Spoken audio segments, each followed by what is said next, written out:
live from the Xfinity studio. Actually, we are in the Xfinity.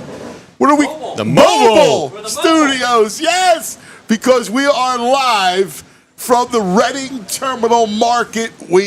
I love this show. I love this place. Holidays in Philadelphia are upon us, man. It's my favorite time of the year. I love our city during the holidays. It's got such great memories, and this iconic place behind me, Reading Terminal Market, is the greatest, man. It's so perfect. It's so Philadelphian. Hey, Andrew, I still can't hear anything, so maybe there's something we could do. But it's so great. I'm so excited. We got a lot of fun for you. We're going to be here all day long today. So we're going to give you all of our shows, right, beginning with ours, and then Phillies, Flyers, Sixers, Eagles. We got all the guys here hanging out.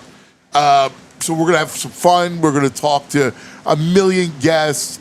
We're going to taste food. It's just going to be a big party, like it always is. Every year. I've been doing this, it's got to be over 10 years that we've been doing this show. It dates back to our radio days when we would be here at the Reading Terminal Market. Yeah, that's great, buddy. Just a little lower. Thanks, Andrew. But we've been doing this for over a decade, and it's one of the best. It's one of my favorite things I've always done. It's got this incredible vibe to it, and it's all about what we are, the holidays. And Thanksgiving's the greatest, right? Because it's food, it's family, it's football, it's all the stuff that we love. No presents. You're right, no presents, no stresses, none of that stuff. It's just so much fun, man. We absolutely love it. So I'm hoping that you take the journey with us. All right? I had a dream last night. Nice. Good morning, VG. Ooh. I love your dreams usually. And Love dreams. I have to tell you the story because, we do this whole, what are we thankful for, right? Because I believe in that. I believe in expressing thanks for, what, and we do it from a sports spectrum, but a life spectrum as well. So I had a dream, and it fits exactly with where we are, right? Like, and when I'm hearing an echo. Yeah, we have a speaker here. Oh, it's that one. Yeah. Yeah, do me a favor, Joe. It's giving us an echo. Yeah, it's all right. So anyway, I have a dream, and I go, what? I wake up, and it was so real. The Eagles were winning at halftime of the Super Bowl. All right. All right? Yes. It was 10-6. And then in the dream, I was in this press area. Oh, man. And I couldn't figure out how to watch the game. Oh. It was like packed. So, like you were stuck in a press area where you couldn't be emotional or cheer or anything? Yeah, all that stuff. But I had to get a spot Right. to see because it was in a press area that was in the bowels of the stadium. So I couldn't see the game. All right. So What is that? Bowels of the stadium. Put you in press jail. yes. So they do this. There is an aux box, which is awful. Is it for like campus reporters? And you watch for these big events. Yeah. And you have to watch games on a monitor.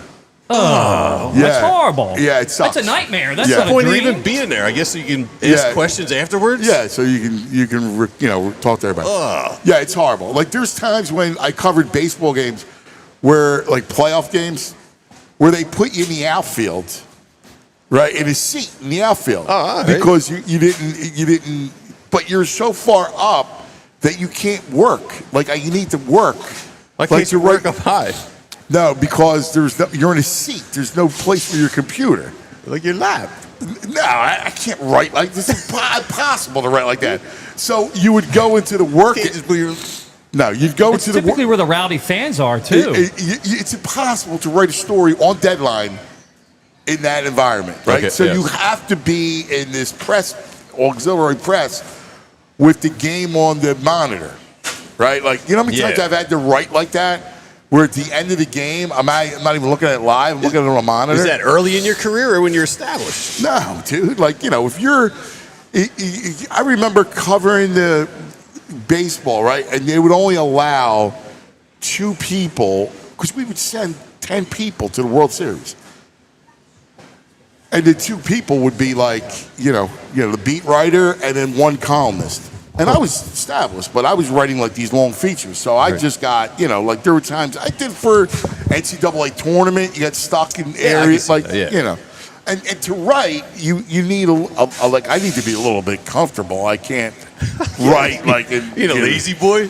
No, I need like a workspace. Like I can't write in the stands. It's hard, right? Anyway, long story short, I was in one of these areas, and I'm sitting around and I'm waiting, and I'm like, I can't see it. What's going on with the game? And then I see my cousin, right? Yeah.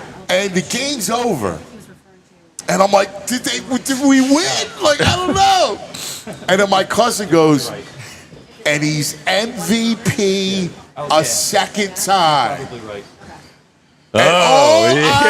Nice. All I know is that I don't know the score. He never even said that the Eagles won. So it could have been 10-6. Because he said that Hurts was the MVP for a second time, 2-time MVP. He's like, can you believe that Jalen is a 2-time MVP? I'm like, oh my God, they won the Super Bowl again. Is that amazing? So that was the dream last night. I woke up, literally, it was 5:48. Oh, wow. You know when you wake up and I'm like, oh man, what is that? And I look at my phone right away. Yeah. Right? And I go, what's that? Right? And I go, wait a second. Wait, are you kidding me? And like, did I just dream that? The Eagles won it again. And your boy is the MVP. And Jalen's an MVP. Scoring 10 points. They won 10-6. No. In reality, he could be right now. But it was halftime 10-6. Yeah, but you don't know if it got any better than that. I don't. Right. But I'm assuming. Could have been 10-9. Yeah. But I'm assuming that he had a good second half. I'm assuming that he had a good second half. Hey, if he won that first one, he would be MVP. It's like a baldy premonition, maybe. All right. I'm down with that. There's a lot of disrespect going on. I was looking at the power rankings across the nation. Yeah. Check this out. All right, I can get maybe they're 4th. I'll give you the Rams, and I know people are going to say the Patriots because of the record. And maybe you can go reach because Denver beat them. But they're NFL.com and USA Today have them 6th. Who are the 5 better teams than the Birds right now? 6. That's ridiculous. Yahoo, CBS have them 5th. I'm like, who are? I didn't dig through them all. Who are they listing? I didn't go through I was just compiling the numbers at all the different national outlets. I'll Broncos. pull it up. Yeah, we'll see. Pull it up. I was like, how could you have 5 teams? I go Rams. Yeah. All right? Rams number 1. Rams is obvious. Yes. All right? And then if you're looking at the rest of the NFC, I got Eagles too. You can look at Seattle. USA Today has Seattle number 2. Yeah. Thanks there, bro. They actually have the Patriots 3. Denver 4. Yeah. Shout out Old City Coffee.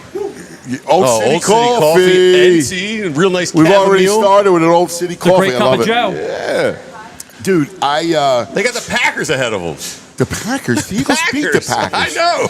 That's stupid. First of all, the Packers and listen, you can't have even the Patriots. I like Drake May and all, but are we like getting crazy with this? All of a sudden, the Patriots are the best team in football? Yes, we are. Like, are they the second best team in the AFC? Like right now, if you had to stake your life on an AFC team to win it, you can't beat the Patriots. Well, that's a good question, man.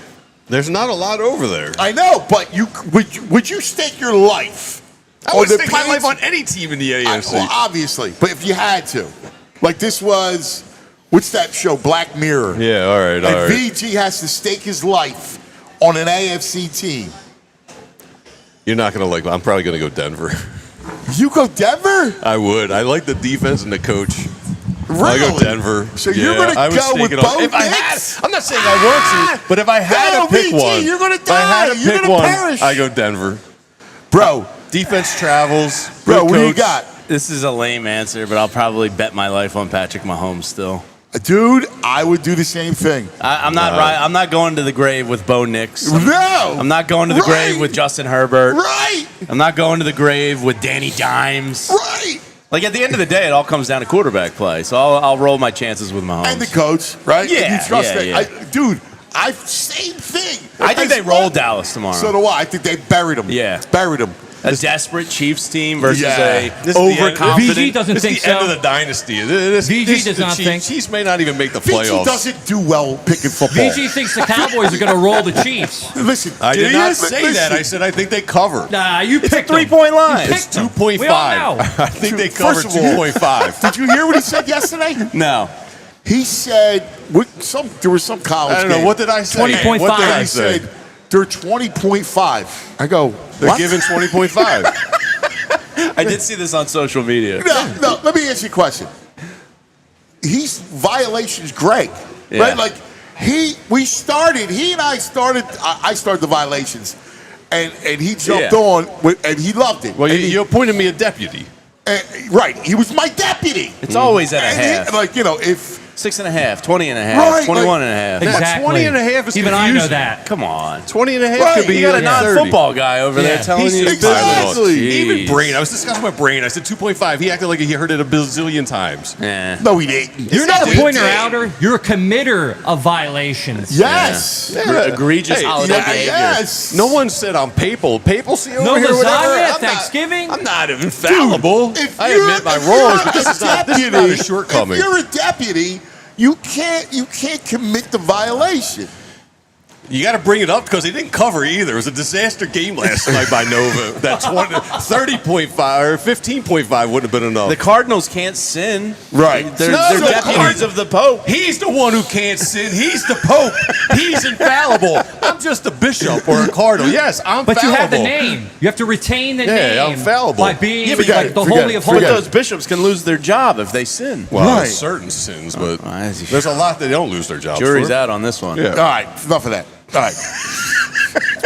Anyway, NFC, you have to stake you have to stake your life. I mean, I'm probably putting my life with Matthew Stafford. yeah, He's- of course. He's on another That's a planet. no-brainer. Right now. Except here's the thing. But I though. still think the Eagles beat him because Yeah. they own Sean McVay. Right, and here's So the I other- want to back the Eagles. Right, and here's the other thing. This is why I may, as crazy as it sounds, and yeah, I may put it on the Eagles. I mean, Uncle Vic spanks McVay. He gives them night terrors. And here's the other thing. Between now and the playoffs, and even during the playoffs, I don't know about you, but if I'm a Rams fan, I'm worried about Matthew Stafford's health. All it takes is one hit. Yeah, but we've been hearing about He that co- all he co- season, he all co- training camp. He comes, gets out of bed. All of a sudden, you're Mr. Ram. You're freaking Vince I'm Ferragamo. not Mr. Ram, but I told you going into the Rammed up. season, the Rams were the team that scares me. If anyone's going to do it, it's going to be the Rams. Dude, But they've beaten them like 3 times in the last calendar year. Yes. But you're not. So- That's not like so a you 12-point wins. They've been pretty darn close. okay, so you're going to stake your life on the Rams over the Eagles. this year? Your life. Your life. Yeah. Yeah. Yes. All right. I am. I'm not. I'm not- Brutus? Here's the thing. Am I staking my life on Patullo? No. No chance. No chance. Call me crazy. Patullo, I do not I love stake how my he life tries on to that. frame the argument. It's I not. mean, It's not Patullo. it's the whole team. It's Patullo. It's not just Patullo. It's the whole team. Like, what do you got? I mean, the offensive line does have me a little shook. Yeah. It does. Banged up. Yeah, Chris Long had a statement the other night on his podcast where he was just like, "This is a real problem. The offensive line is." How many Fallible. variations have we seen of this line this year? 6, 7? Yeah, probably. I mean, Yeah. Cam Jurgens isn't healthy. Mailata's banged up. Tyler Steen ain't it. I mean, if this was a thing, I'd be sprinkling your ashes all over Sunset Boulevard come February. I mean, sorry, boys. Well, it depends. Pour If you one get- out to you. If you get the game here in Philadelphia and you get the 1 seed, it's a totally different ball game than playing out there. Right. Right. And even this defense, man. If this defense is healthy, They're and you good get enough this to thing- win. They are. They're good enough They to just stop held the the Detroit Lions Rams. to 9 points. Right. That's not an easy task. If they're healthy, though, such they're pretty a banged up right now. We're such a reactionary. If the Eagles win, we it's on the see- back of their defense. They Of just lost their course. safety. CB2's been a problem. Now, Dory's been playing okay the last couple weeks. Yeah, actually, big couple plays Yeah. against the Lions. They got Quinion guys- playing the All of a hatches. sudden- all of a sudden, you guys are all It's- Doried up. it's that- Sorry, I'm sitting with the Adoree Jackson fan club. Didn't know this was happening today.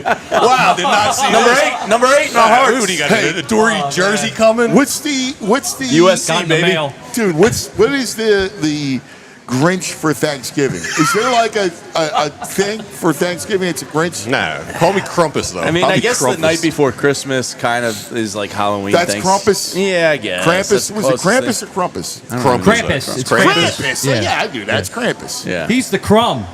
Yeah, you're a Krampus. Crumb bum. I'll take You it. are. Look. Does he have any color in his skin? I told Andrew to turn these lights down. I look translucent. I was trying to turn it into Frosty. I'm like one of I swear those to God. jellyfish you can see through and see Did all we the white veins test inside. this? That's what I look like. I've seen corpses with more color Well, than you're right. you. Yeah. They I turn, wanted them to look like Frosty they for turn the blue holiday. or something after a Happy while. Thanksgiving, VJ. My man. What are those jellyfish you can see through? Rigo funeral home. I've seen more people more alive than this guy. He's a Yeti. I'm just looking at bro. I'm looking at him going, does he have any pigment in his skin? what the frig is he? alive? Aurelia or Rito. They're the translucent jellyfish. My Lord. My Lord. All right. Razor's not doing any favors with this lady.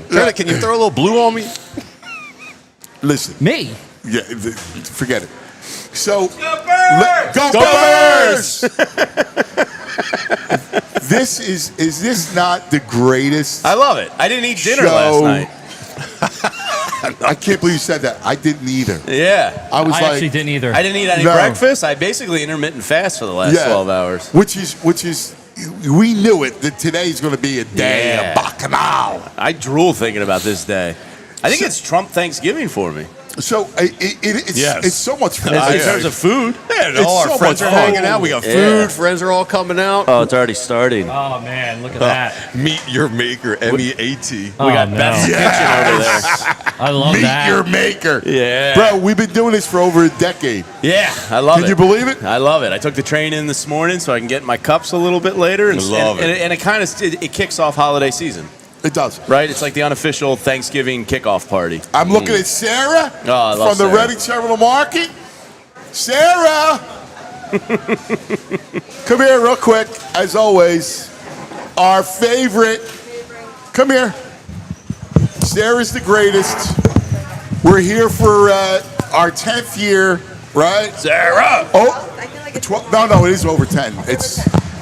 We're over 10. Where are we at? Bro, 12 or 13, I think, right? Yeah, definitely over 10. Yeah, this is the greatest. When we first started this, Yes. it was before you had children and were married. And they're 5 now, so and they're Oh, my at God. least 6 or 7 years before That's that. incredible. Yeah. My dad's here. Oh, there he is. What's up, my man? Look, it looks great. God bless me. It looks fantastic. Yeah, we have so much food for you today. I hope you're hungry. I hope you're yeah, hungry. I know can't Jamie's wait. hungry. Yeah, we're hungry. Yeah, We've we're got- the whole crew is. This is the greatest This is my time. meat pass day today. I eat all the Yes. meat today. Yeah. Well, meet your maker. Chef Beth is here, and she Chef brought Beth! you. Beth, yeah. Oh, we love it. She got a little Are you flair ready? early in the Awesome. morning. Bring in the first and first Without a course. doubt. But this is this market is so special. This is such a great day. This is the gateway to the holiday season. Absolutely. I mean, the market is going to be jammed. Everybody's shopping last minute, turkey, vegetables, all of the desserts you could imagine. So we are busy today, excited that you're back, excited to see all the crowds. And there's so much to do in the city, all the holiday stuff, the light shows Yeah, back. the light and- show. Wanamaker. Yes. We're going to be doing a show from there. We're doing all the iconic places. And so we're going to be doing a show probably second week of December. Awesome. At the Light Show in the Dickens Village. We just catered All About Events. That's my company. Go check us out. But we just catered. They're opening VIP the other night. So we kicked it off. Kicked off the holidays at the Light Show. And Nice. Yes. Oh, that's awesome. Yeah. Well, this is what it's about. The holiday season, we're festive. This is Philadelphia. This is what we do. Yes. Yeah. Well, we are ready to feed you and your crew today, and we're so happy you're here. And the merchants love this. Clearly, they're so excited. It's great. People got to come down because just the energy here today is one of the greatest days in the city. It is. It's just so festive, and it just feels like the holidays when everyone's down here doing their thing. And we're doing two, right? So we're doing our Thanksgiving, and then we're doing the Christmas show like we did. Monday the 22nd. I think Yes. we're back. No, Yes. correct. Yes. Yeah. Yes. Another busy day at the market, Yes. but it's always accessible. I mean, it's busy, but it's a good busy. People Yes. are It is. in Yes. good You know, moods. it's got such a great layout Yeah. that you don't feel the crowds. And in fact, you're energized by them. Yes. Yeah. I like the holiday crowd thing. I love I it. totally agree. That's why I love You the know. city. Like, and when you travel, you realize how great this is. Other places have their markets and stuff. Nothing compares to the Nothing. Reading Terminal Market. If No matter I where hear you go. one more time about that freaking Pikes Peak Mark- or whatever, yeah, get out of here In with that. Seattle, Place stinks. It's horrible. It's nothing, nowhere close No. to Philadelphia in a Reading The Terminal market's Market. better. It's been voted not number one, number whatever, top 10 of American public. I think it actually is number one. I'll have to ask should the be. general manager the last couple years in a row. So Yeah, it it's is- the greatest, man. Yeah. It is. Well, we love you. We Thank just you. had to. You're our host, and Thank afterwards, we're going to put together something a lot of fun. In fact, Fit Dad's going to join us, and we're going to go do a tour of the market for a special standalone piece Nice. on the market. That'll be So fun. We're gonna have Yeah, fun. yeah, that'll be great. Food we are going to feed you today, and thanks for We being love here. it. We love you. We love you. Thank you. There it is. We love being here. The Reading Terminal Market. Bro, come on over. This is some of the best. And we are, Sarah said it. How about it, bro? 12. We're either 12 or 13. Can you believe it? David Murphy. David Murphy in the building. Oh, there he is. Look at David. Look, yeah, come on out. Come on, man. Sit down, dude. Today's chaos, so just get in there. Yeah, we're it's a free-for-all. I was walking around here looking for you guys. Yeah, it's a free-for-all. We do a whole big thing. Now, we have our Chef Beth. Chef Beth's Kitchen. All right? So come here. Give Chef Beth the headset. Wow. Chef Beth, hello. Happy Thanksgiving. Chef Beth, what's up? How are you, sweetheart? All the birds at the table, I'm getting excited. That's fantastic. So, Chef Beth, look at this. Look at what you just brought over. Yeah. That's unbelievable. Hi, guys. So, tell us what you got. Well, first of all, I want to tell you that last year, my balls were in your mouth for Butcher's Pantry. Right? So it was Butcher's Pantry last year, but I originally rebranded. All right. So now it's Chef Beth's Kitchen. Oh, get out of it. I love Yeah. that better. I bought my partner out, so I changed the name. Oh, that's good. Listen, Why not? I love Chef Beth's Kitchen. That's Thank you. that's better. Yeah. Oh, it is. that's congratulations. Thank you so much. I That's appreciate fantastic. that. Yeah. So today I got I love now Chef Beth and I connected because she's downtown all the way. all the way. She's South Philly all through and through. Oh, my whole life. Born and raised. And I'm never leaving. Yeah. Never. Go Birds. So I have a couple specials today. One sandwich is from the new menu. The other are all the holiday stuff, which you had before. We have the turkey bombs, which is everything in a Thanksgiving meal, breaded and deep fried with a grand mayo. Everybody, the bro went bananas Yeah. over the Thanksgiving bombs. Yep. The bro's over. Dive in, brother. Well, that was the spin-off of the Thanksgiving savory cake, which is a full Thanksgiving meal Yes. that looks like a strawberry shortcake. Yes, yes. But then we yes. have the turkey egg rolls, which are sweet potatoes, mac and cheese, fresh roasted turkey, Oh, my cornbread God. stuffing, and snip beans that are obviously is rolled and deep fried with we call it the crack sauce because it's a maple corn mayo. It's so good and addicting. the crack sauce. It's so good. I love it. And then we have our Dirty Bird sandwich for the holiday. Oh, man. I should have named the store Triple X Kitchen. I don't know why I didn't. The dirty bird. So, we're known for our chicken cutlet sandwiches. So it's our house blended breaded chicken cutlets, deep fried, with the cracked corn mayo, homemade stuffing, homemade cranberry sauce, caramelized onions, and smoked Gouda. Oh, That's my the God. Dirty Bird. That's our playoff on the gobbler. Oh, my Right? God. That's that is fabulous. It's a pretty big sandwich. What's this dressing And here? this is, this is the cran mayo that goes with the turkey bombs. Okay. So then last, which is one of the newest sandwiches on the menu, I also have a business that I've been a private chef for the last 20 years that I go around all over the United States with my clients and above and far away. This is called the Pink Garlic. That's the name of my company, Pink Garlic Private Events. It's the chicken cutlets again, our vodka sauce, baked burrata, grated Reggiano, prosciutto, and roasted garlic. Oh, my God. That so sounds good. outrageous. Oh, yeah. It's pretty decent. Wait, one more time. It's Chicken cutlet, right. vodka sauce, Vodka, sauce, right? baked burrata cheese, prosciutto, and roasted garlic, and shaved Reggiano. Oh, my God. Now, who cleans up after people attempt to eat these Well, it sandwiches? depends. Do you have your clothes on and off?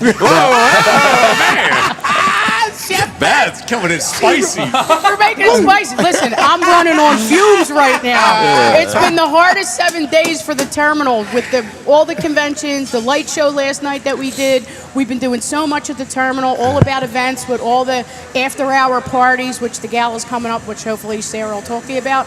But it's just been crazy. So we're all running on fumes. All the my merchants God, are awesome. I love All the merchants did a great job, and we're just trying to get through the day. God That's it. bless you. God bless you. This is what a creation. So tell us about what you'll do at home for Thanksgiving. I will drive 2.5 hours to my in-laws in Clark Summit, Pennsylvania, to cook a full traditional meal. All right. So you'll cook it at Yeah. because you're the Yeah. chef. So Well, I mean, I'm the sister-in-law. I mean, the daughter-in-law. So you got it right. You'll help I got to out. do it. Yeah, you it's gotta an do easy it. one. It's not an Italian one because my husband don't have a lick of Italian in him, unfortunately. But it's pretty traditional, so it's easy. Clark Summit's my neck of the woods. Is it really? Yeah, grew up in Monroe County. Go VFW. Yeah, we used to go to Steamtown Mall all the time. Yeah.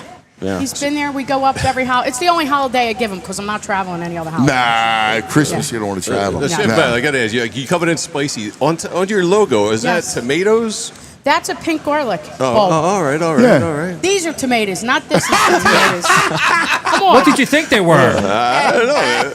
I just wanted to incorporate You're a I wanted to incorporate my logo with my other business. Yeah. Even though they're two completely separate entities, I just wanted to show that. I love the pink garlic. it, That's love it. awesome. You're a hustler. Oh, yeah. The wing bone charm necklace. Yep. Oh, it's fantastic. That's my wishbone to get us through the holiday season. One of my girls from Pink Garlic gave it to me the first year we did this Thanksgiving savory cake, which is 8 years this year. Oh, so my if God. anybody tells you they did it before, they're lying. So I'm the one and only. You're a treasure, man. You really are. Hey, she's an expert.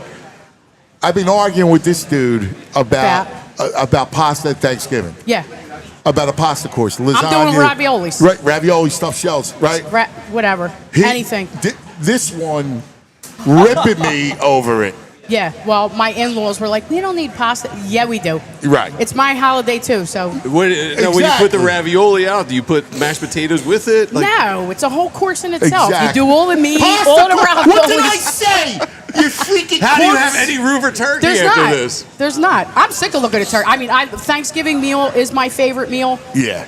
all year long, but I mean, you got to have. It's like one of those things. Like, I think we should not do the skadal soup this year. And then as soon as you sit at the table, everybody wants soup. Yeah. So you never cut Yeah. something out You because can't. somebody's always going to want it. Yeah, that's right.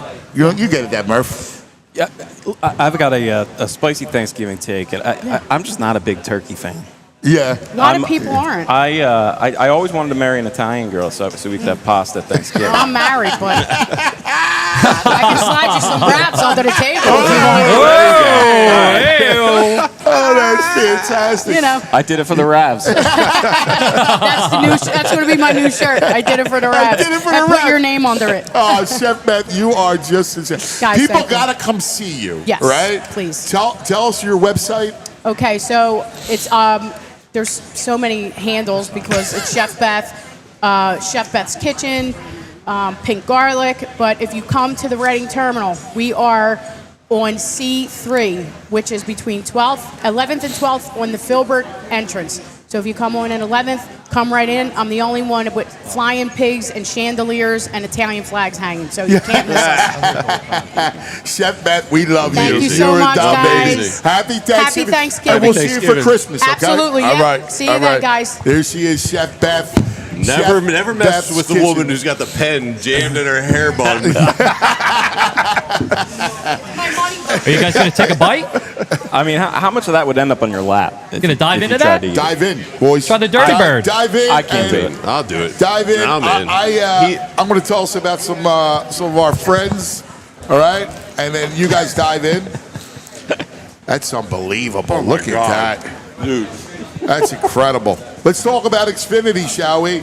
Do you want to watch games of Thanksgiving, right? Like, it's a big deal. In fact, I got to make sure my sister's hooked up because I'm going to go over to my sister's for Thanksgiving. And she's got to get the Xfinity, right? Because the one thing I love is watching games during the holidays. Bowl games, whatever it is.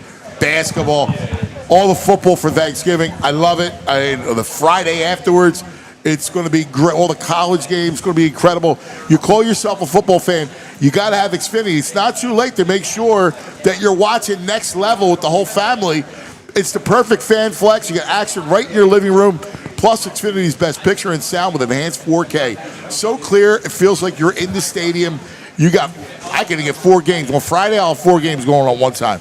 On top of that, you got live stats running your television, the best seat in the house every time. Next game day, make sure that big fan isn't a big fail. Learn more at Xfinity.com. Xfinity, imagine that. Restrictions apply. All right, let's talk about Cherry Hill Kia. Yes, Kia of Cherry Hill is the spot. All right, it's a Folk Auto dealership. Charlie Folk wishes everybody a happy Thanksgiving. Been known in the South Jersey area, several dealerships. He's got incredible Kias right now. In fact, you could choose from over 450 new Kias, including Tellurides, Sportages, K5s, Carnival Souls, Seltos. Just come in, pick out the gas-sipping Kia of your dreams. Payments anybody can afford, all right? And Kia is the hottest brand right now today. 7 of their models received 2025 Car and Driver Editor's Choice Awards. They only have 20 of them, and Kia got 7, all right? Kia Cherry Hill, over 100 brand new Kias with MSRPs under $30,000. All right, you got to check it out, man. Go to KiaofCherryHill.com. See my buddy Bill, all right? Bill's great people. He's gonna take great care of you. Tell him I sent you. You'll get the cuts discount. I know people buy Kias elsewhere. I just don't know why. No, I don't know why. No idea why. Yeah, I just don't know why. People just It's don't crazy. make sense sometimes. Yeah. What happened? Did Murph broke the headset? Getting a windscreen. He's just coming in here just... Little wardrobe adjustment. Getting a change up. Hey, buddy. What's up? Welcome. How you guys doing, man? So thanks for coming, man. We wanted you to come and partake of all the food, and it's such a great festive atmosphere. I love this place. It's a Philadelphia staple. I mean, look at it, man. I'm proud of it, Dude, anytime I came home when I lived in out of college, Myrtle Beach, South Carolina, and Tampa, Florida, and this was like all I was thinking about as we were landing. And I would come right here and spend a couple hours here and just walk around. Sometimes I wouldn't even eat. I would just smell. You know? Yes. It's like no other place in the United States. You've traveled extensively for work and the whole thing, and you've been to all the cities. And I've never seen. There's nothing like Philadelphia. And I love a lot of cities that we've been to, right? But there's nothing like Philadelphia around the holidays, and to me, this embodies it. Dude, this is Philadelphia. I mean, it's the food, it's the people, and I love walking around here because you hear all different kinds of accents. You hear people jibber jabbering in different tongues, and 100%. Everyone just busted balls. But they all love the food, and that's it's really one of the places in the city that I take the most pride in. I feel like. Yeah. Yeah, And it's not just about eating here either. I have people like, oh, can you grab me? They got the nuts over here, bags of nuts to bring over to the the pies, holidays. the cannolis, I'm grabbing the- cheese from Are the you cheese kidding me? monger. It's Like- ridiculous. You got everything. And you got Molly Malloy's to go have a couple pints. Like, I see my man Pat, and Pat's got a couple pints. He's getting ready. I heard Pat McLoone was coming, which was why I had to be here. Yes.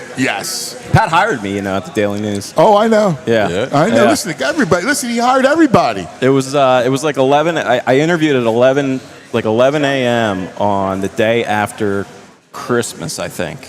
And I'm wearing my 3-piece suit, dressed to impress. Pat comes in wearing his St. Joe's Prep pullover, orders 2 Coronas, and I was like, man, this guy, I'd take a bullet for this guy. Oh, that's fabulous. What was the interview like? My gosh, I don't know. I really can't remember. It was. I just remember talking with Pat and Josh Barnett was there. Josh was like he was the brains of the operation. He was the guy who made all the trains run on time, and I think he was asking me some pretty serious questions, and Pat was just doing what he always does and delivering it real. And you were. And this was to cover the Phillies, right? Mm-hmm. Yep. 2008, good year to start. Yeah, imagine that. His first year on the beat. He's good luck, man. Are you kidding me? Yeah, I was covering. We need to get you back on the beat. I was covering high school sports for the St. Pete Times, and I was actually in Fort Lauderdale covering the FHSAA high school playoffs. That I believe Tim Tebow might have been. It might have been that year. I forget. But anyway, I took a call from Rich Hoffman, Pat's brother-in-law, and former Daily News sports editor, former columnist. And he said, hey, position's opening up. It's covering the Phillies, which I wasn't a big baseball guy at the time. It's a tough beat to cover. But he says, he's like, they're really on the upswing, and they could be good for a while. And that was the understatement of the century, because that year, 2008, obviously, was my first year in covering baseball and the Phillies' first World Series since 1980. Was it overwhelming? It was awesome. Yeah. I mean, I was covering. Pat called to offer me the job. I was standing on the sidelines of Mitchell High School, which is actually where former Phillies prospect went. I forget who, but Mitchell High School and covering girls soccer and got offered the job. And so it was It's a dream come true, man. Yeah, it is. Like when you get a call from Pat asking you to come cover the Phillies. Mm-hmm. I mean, that's a dream. Every kid.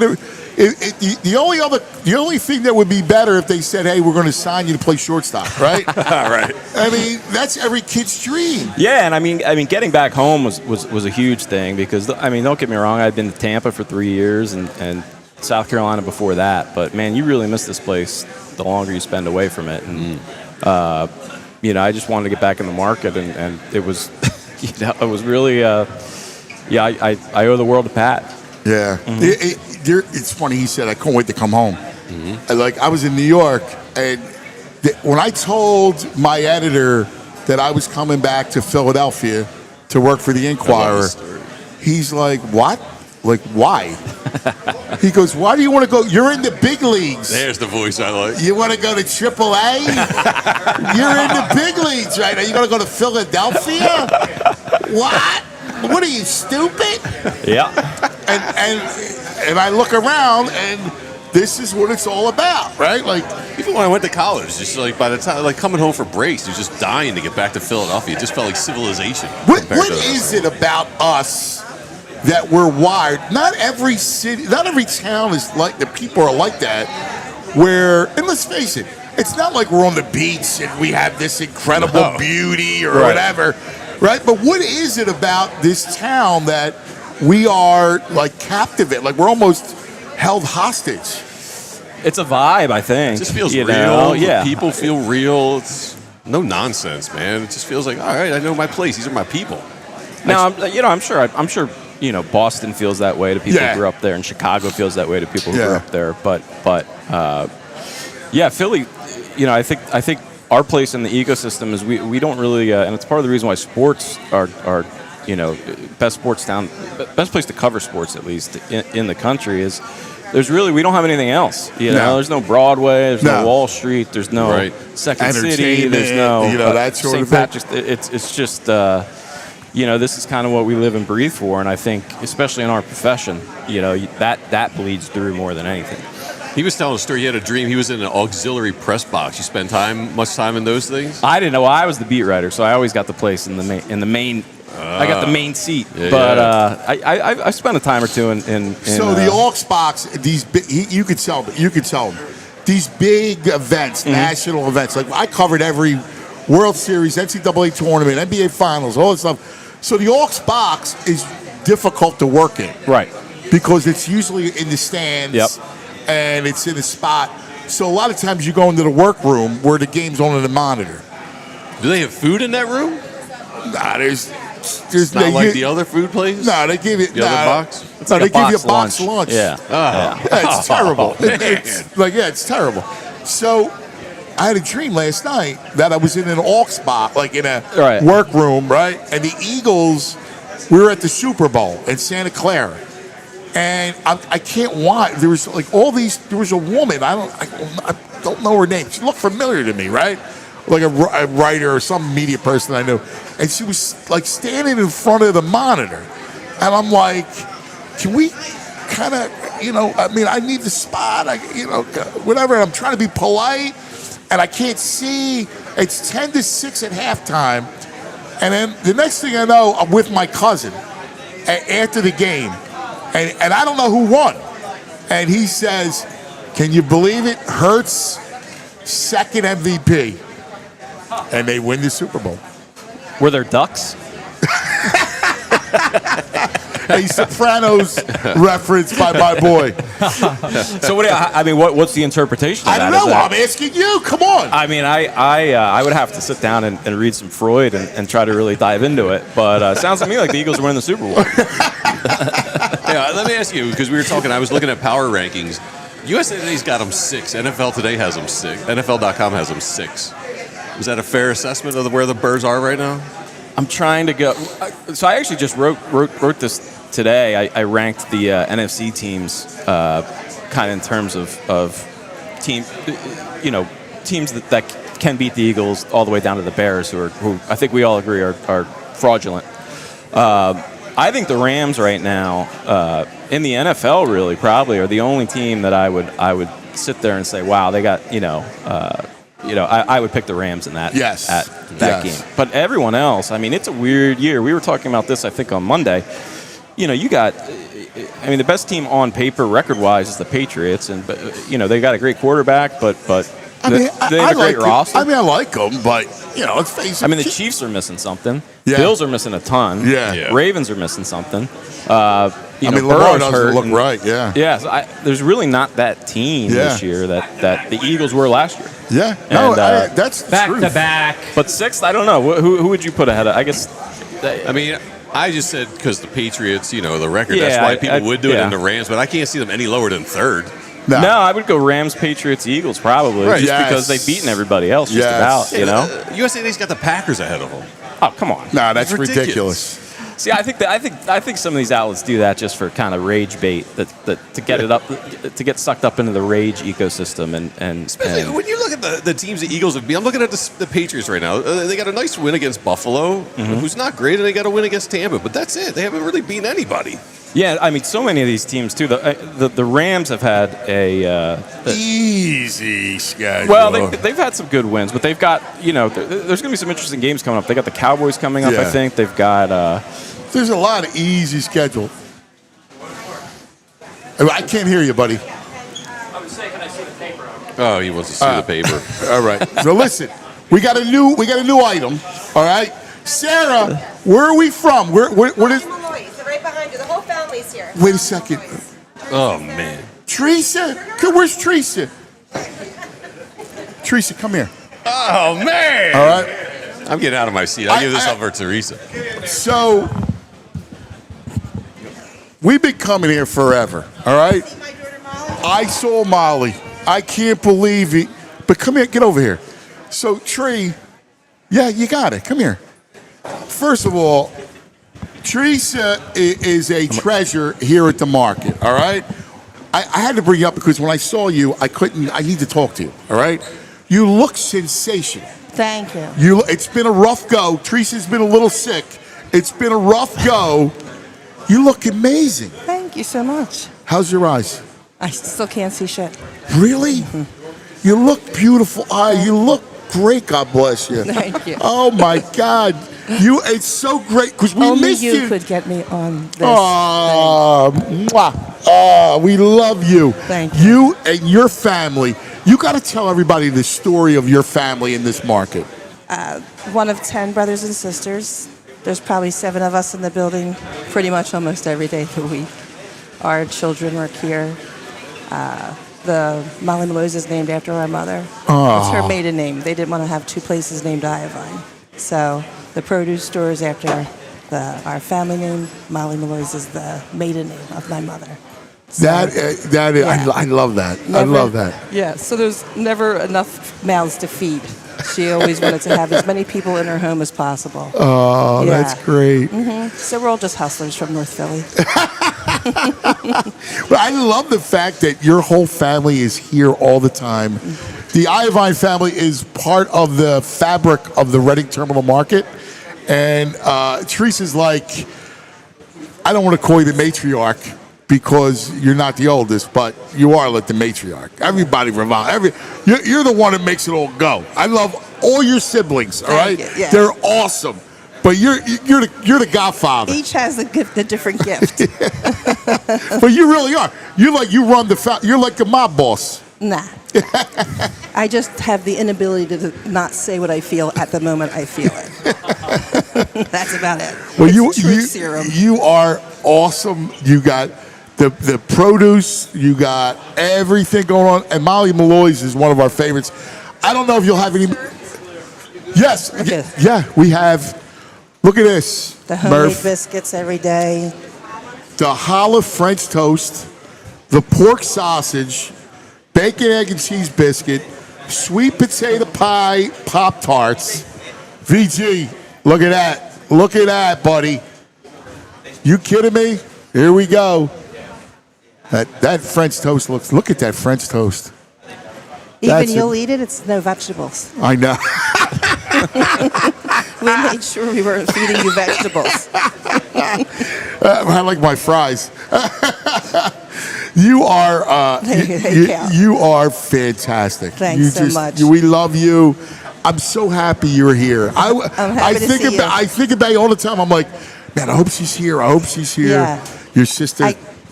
There's the Bobsy twin over I there. know. Yeah.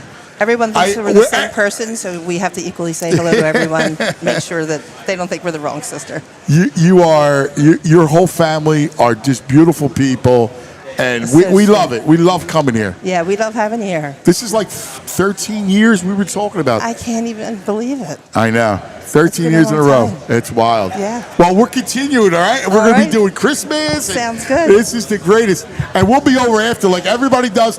We stay all day over at Molly Malloy's. They drink you out of Guinness over here. I made sure I had enough. We love you. The miracle was getting me on this thing.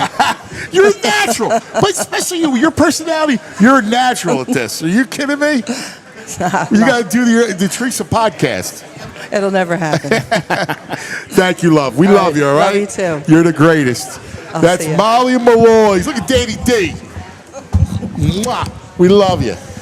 Dude, that's like royalty. Yeah, Teresa's royalty, man. VG, you're just like creeping in the background. I just wanted to get You're lurking. royalty. I wanted to get out of the way and let her get in with the cuz, Can't lurk. man. I lurk. She is. You lurk when the queen rolls in. You lurk. She's one of the best. Do me a favor, just put this over on the other side so we don't bang it off. These people are it's what I love about this market and about Philip. Pat, sit down. It was a little. Sit down. It was different without Teresa. Like it was. We missed her. Yeah. No, everybody together. Stay in. Get Pat on the screen. Everybody showered, right? We're all good. Yeah. Let's do it. So here he is. I want you to. Can you squeeze a little closer to me? Yeah. I'm good. I don't need to be seen. I'm great with you guys. Ain't nobody tuning in to see us. All right. So the great Pat McLoone, ladies and gentlemen, he is the editor, right? We love him to death. This is a great tradition. This is Philadelphia, Pat. Absolutely.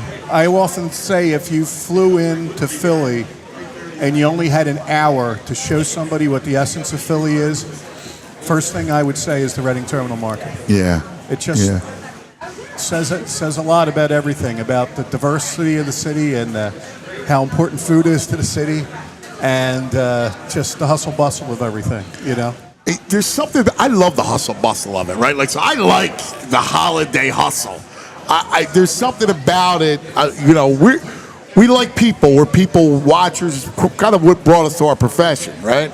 Right. And this place to me embodies the whole thing. And the holidays, I bring this up to you every year, but the holidays in Philadelphia, I think nobody does it better. I totally agree. You know, I wish that some of the throwback was there. I see that they've got the organ and all going. They got a real nice setup for this year. I hope when they revamp Market Street, they don't lose that. Yeah. Because that would be a big part of it.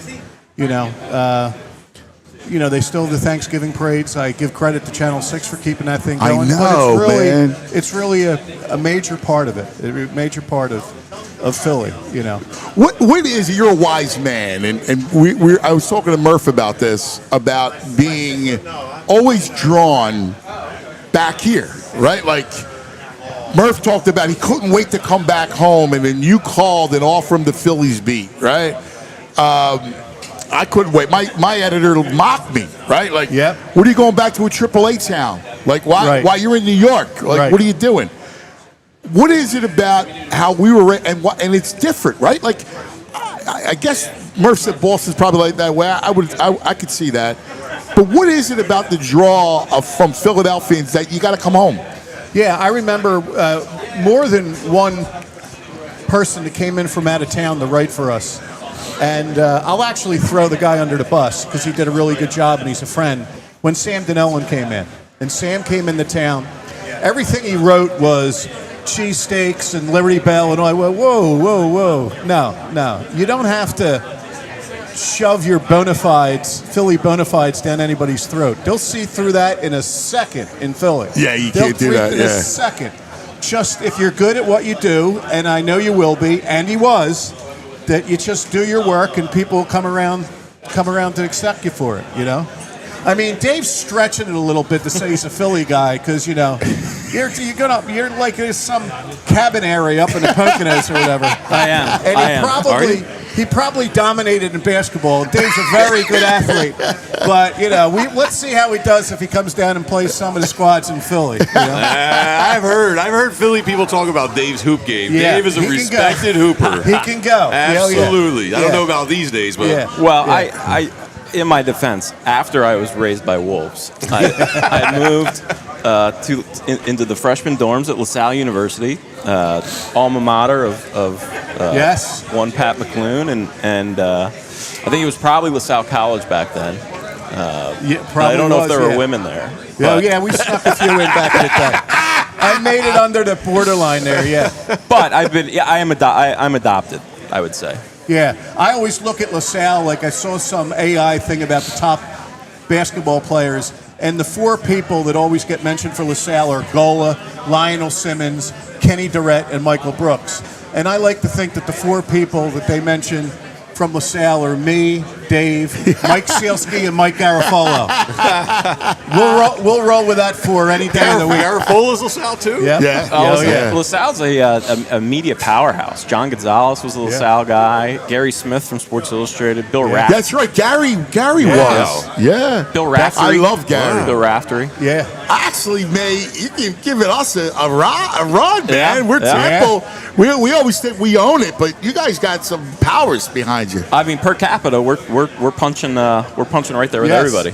Back in the day, LaSalle only had one journalism class, and a guy named Bob Lyons, who was in charge of the news bureau at LaSalle, taught it. So, you know, by that point, it was an easy A for me. I was already at the Bulletin and stuff like that. But now these guys rolled through a communications program and stuff like that. That didn't exist when I was there. Wow. Yeah. Well, I'm a little older than him. I went there for a year. I tried to do the radio, it was a terrible radio program, just cable connected. Yeah, I was like, yeah. I transferred out just to get to a bigger radio station. Yeah. Well, I mean, what's insane now is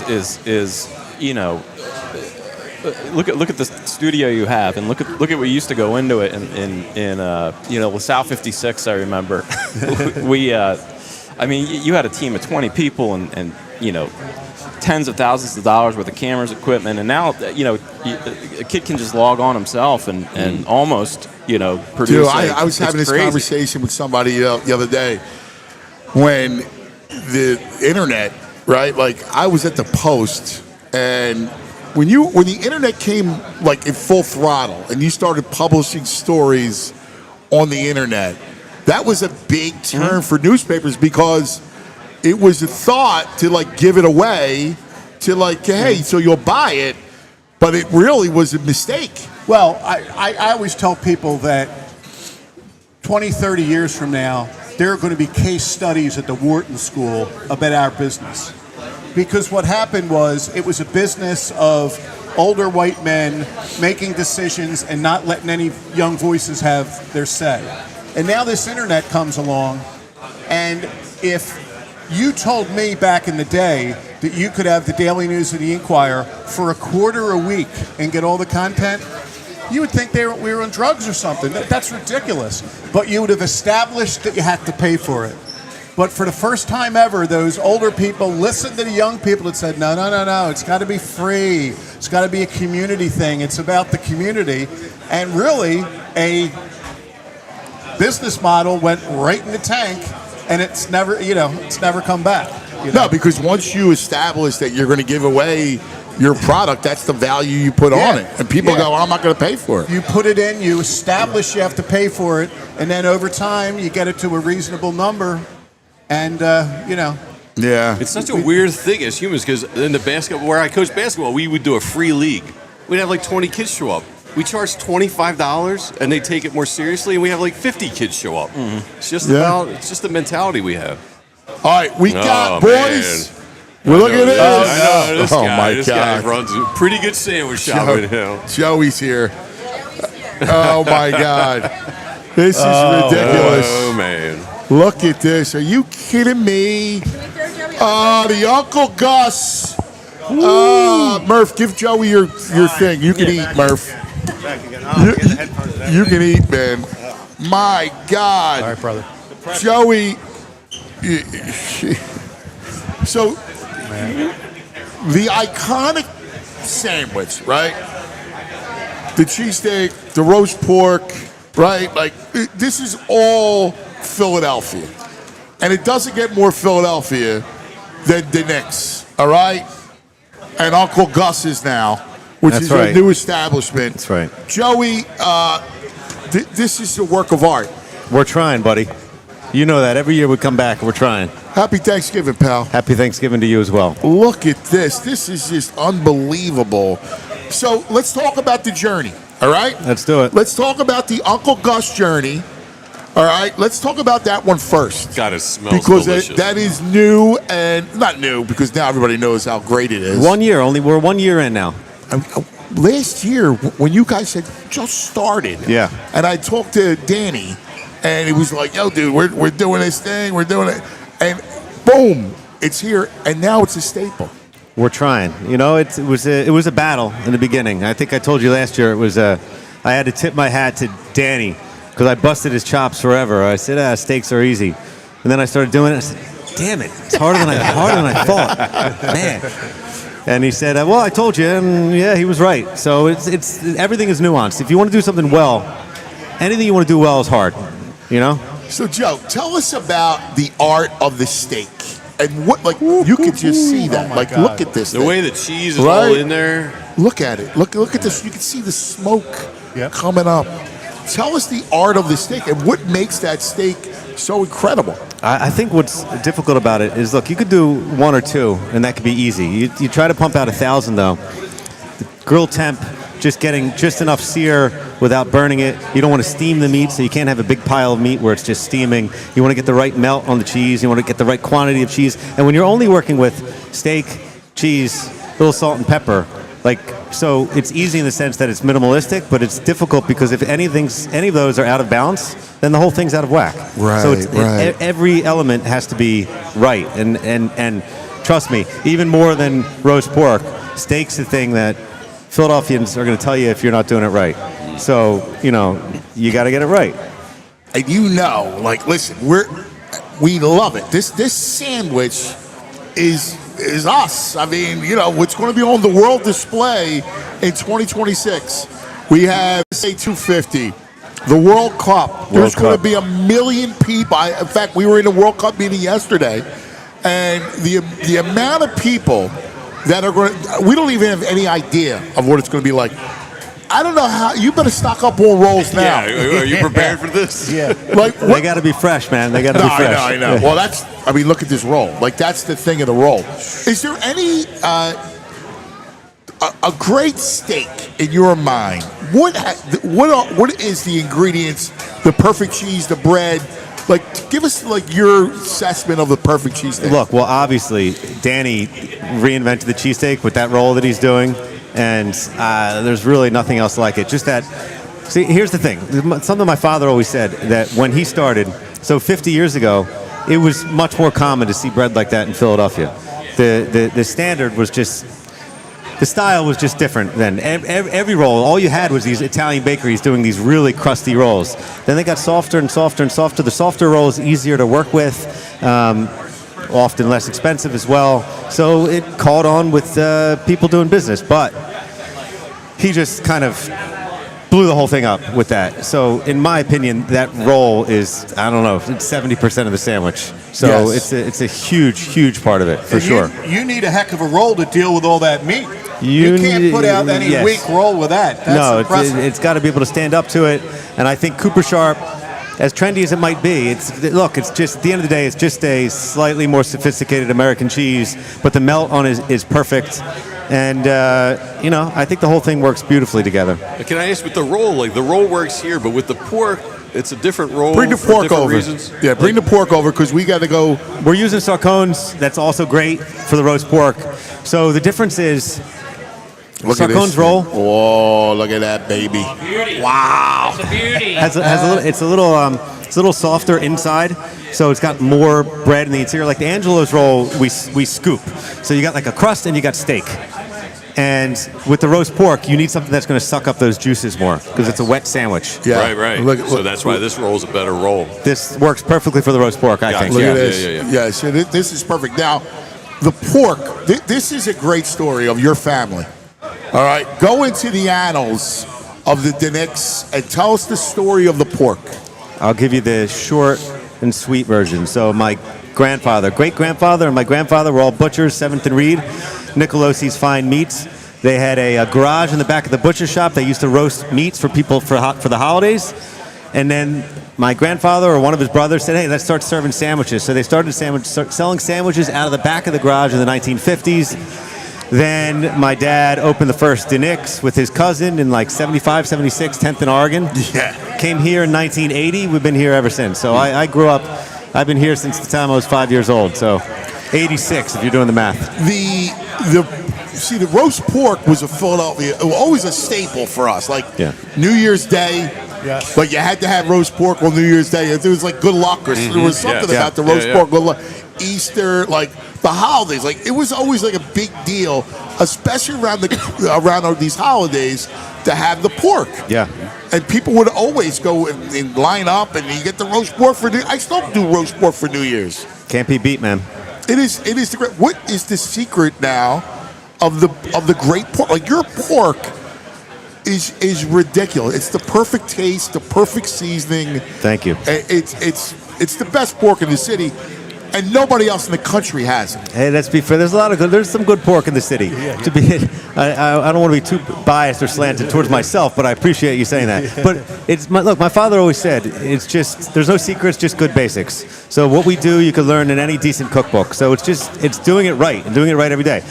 For me, what that means is doing it like my father, which means I'm here every day in the 4 in the morning. I'm doing all the cooking, so I'm hands-on. I joke with the guys back there that I don't really want to own a business or run a business. I just kind of want to work. So that's what I do every day. It's what my dad did, my grandfather. And I'm fine with that. And the pork goes back to the old country because the pork kept the. Correct, and with broccoli Rob. Yeah, Broccoli Rob's not an invention from you guys. It's an old country way. Yes. Yeah, pork and broccoli Rob is traditional, particularly in Tuscany, I believe. So there's a long history there. Yeah. And who would have thought anybody would know what broccoli Rob is now here? It's crazy. I know. This is all the stuff that we grew up with. Like that roll that you talk about, the seated roll. If you went to an Italian restaurant in South Philly back in the day, and you remember, Pat, you were there, in the bread, they would always have that bread would be in the bread basket. Absolutely. And with the you loved it, olive oil or Can I have another basket? Can I have another basket? Oh, you loved it. There was nothing like it. Yeah. Like it was the greatest bread ever. But that hard bread, like there was a bakery. Do you remember Lancey's? I remember the name. I don't know. That's it, though. There was this Lancey's bread was a rock. It was hard, like hard as a rock. It was delicious. But you had But inside was nice. Oh, Once you got through the outside. Yeah. It was just incredible. But nobody, nobody understands that. And the beauty of what you've done is you brought back this. And generations now understand it and love it. We're trying, man. Love it, brother. No, love you're it, doing Joey. more than Appreciate it, trying. guys. You're doing more than trying. Appreciate it. Thanks, guys. Get ready for a big year. I hope so. All right. I'll take it. We'll be ready. Nah, it's going to be a monster. I'm fine with it. I can All handle right, it. it's going to Yeah. be great. I know you can. All right. All right, listen, we'll be back for Christmas, too. So we got Happy plenty of Thanksgiving. stuff. Happy Happy Thanksgiving, Thanksgiving. buddy boy. All right, we got to take a break. Thank you. All right, let's take care of some business. We'll whack up some of the steaks. Yeah, I'm grabbing a piece of this. And the pork. We love it. All right, what are we doing? Let's go. Let's talk about little Rothman, my man. Go for it, VG. As you know, Rothman's helped out people like me with a broken neck, and Andrew with shoulder issues, you with your Achilles. So whether it's a sore knee, stiff shoulder, nagging back pain, Rothman Orthopedics there to get you back to the life you love. Their team of specialists, they treat all kinds of orthopedic issues, from everyday strains to long-term joint pain, with care that's efficient, effective, and it's close to home. Rothman proudly serves dozens of communities across Pennsylvania, New Jersey, and Florida, with more than 30 convenient offices, urgent cares, and walk-in centers. Patients find a full spectrum of orthopedic care at Rothman. From diagnosis to discharge, they provide their patients with every service and procedure necessary, such as x-rays, orthotics, bracings, MRIs, physical therapy, and more. And check this out. Year over year, Rothman consistently performs among the highest volume of hip, knee, shoulder, and ankle replacements in the country. They're doing over 60,000 of these a year. Rothman Orthopedics is proud to be the official team physicians for the Philadelphia Phillies, as well as over 40 colleges and high school teams, including Drexel University, St. Joe's, and Villanova. To learn more or to make an appointment, please visit rothmanortho.com/PHLY. That is rothmanortho.com/PHLY. You good? I'm good, man. I love it. Remember, I'm in my happy place. Oh, dude, I'm with you. We're not even doing a show. This is just a fun kind of we would be doing this, except there'd be beers. It would still be later on. Yes. This is the way to go. Hey, let's talk about the Bet Park Sportsbook online casino app. Join me, get some skin in the game this Thanksgiving. All kinds of good stuff, man. How about it? We got all kinds of great football happening. KC, 3.5 point favorite at Dallas. The Lions 2.5 at home against the Packers. Baltimore 7 against Cincinnati. So Yeah, I like the Ravens. You like Cincinnati on that. I like Cincinnati. The Ravens aren't right. Cincinnati. I love the Chiefs. Pat, you love the Chiefs against Cowboys? Chiefs praying for the Chiefs. Chiefs will roll. He's praying for it. Doesn't sound like he loves them. He's praying. Your boy, he likes Dallas. Okay, well, he's a great man, but he gets astray occasionally. Have you seen? I don't know about you, but you've unfortunately been to your share of wakes and funerals. Have you seen a corpse with less Oh man. blood flow in He's somebody's face? He's got a lot of Irish friends too. Violator, Greg. Look at him. Is he alive? He's the undead. I like to think it's a distinctive look. Thank you. Yes. He's the undead. Yeah. Is what he Nosferatu. Sweet. That means I'll live forever. We're switching Don't for worry about holidays. He's Frosty. that. Come on. I'm a little thin for Frosty. You're a snowman. He's not a snowman. Yeah, I'm a little thin. Well, for the Nah, holiday. He's the undead. You had to take it too far, Fraser. You crossed the line. We had Man, to keep ice. going. You went too far with it. Mr. Ice. All right. All right. like that. We love it. Bet Park's the only app we're going to ever recommend on the show. All right. New customers get up to $1,000 casino bonus back if you're down the first 24 hours. And you get 250 free spins on the new slot game, Tree Wishes. What's it called? Tree, like Christmas tree wishes. 1, 2 tree. One, two, I three. see what they're doing there. Hey, Bet Parks exclusive. You got to be 21 in PA, New Jersey, Michigan, Maryland, Ohio. BetParks.com is the details. Gambling problem, call 1-800-GAMBLER. Now joining us, perfect. Every Wednesday we get to visit with our buddy from the Inquirer, the great Mike Sielski. Yeah, we have no intros. Right. Yep. Good morning, Michael. How are you, buddy? Morning, guys. Wish I was down there with you. Oh my I'm good. God, How are you dude! guys You would love it. You would love. It's you know how it is. It's Philadelphia. Murphy came up big, Mike. Thought we'd have the Ola South thing going. You know, Dave doesn't live around the corner, but he did it. Damn, it sounds like he's calling you out. Listen to this. I'm getting called out by my old boss. I live an hour north. I had a dream, all right? I tell you about these things a lot, so I want you to decipher it. I had a dream I was in an auxiliary press box in Santa Clara. I couldn't see the game. I was in the work right? There was a woman, I don't know who she was, but she was standing in front of the television, the monitor, because you know how it is in those aux boxes, right? And all I know is that it's 10-6 at halftime. And I'm trying to get her to move so I can watch the second half. And the next thing I know, because dreams make no sense, I'm with my cousin Joey. And I go, what happened? And he goes, dude, Hurts won his second MVP. And that's all I know. You must have been dreaming, cuz. Damn. So I need you to decide. I need you and Pat to decipher it, Mike.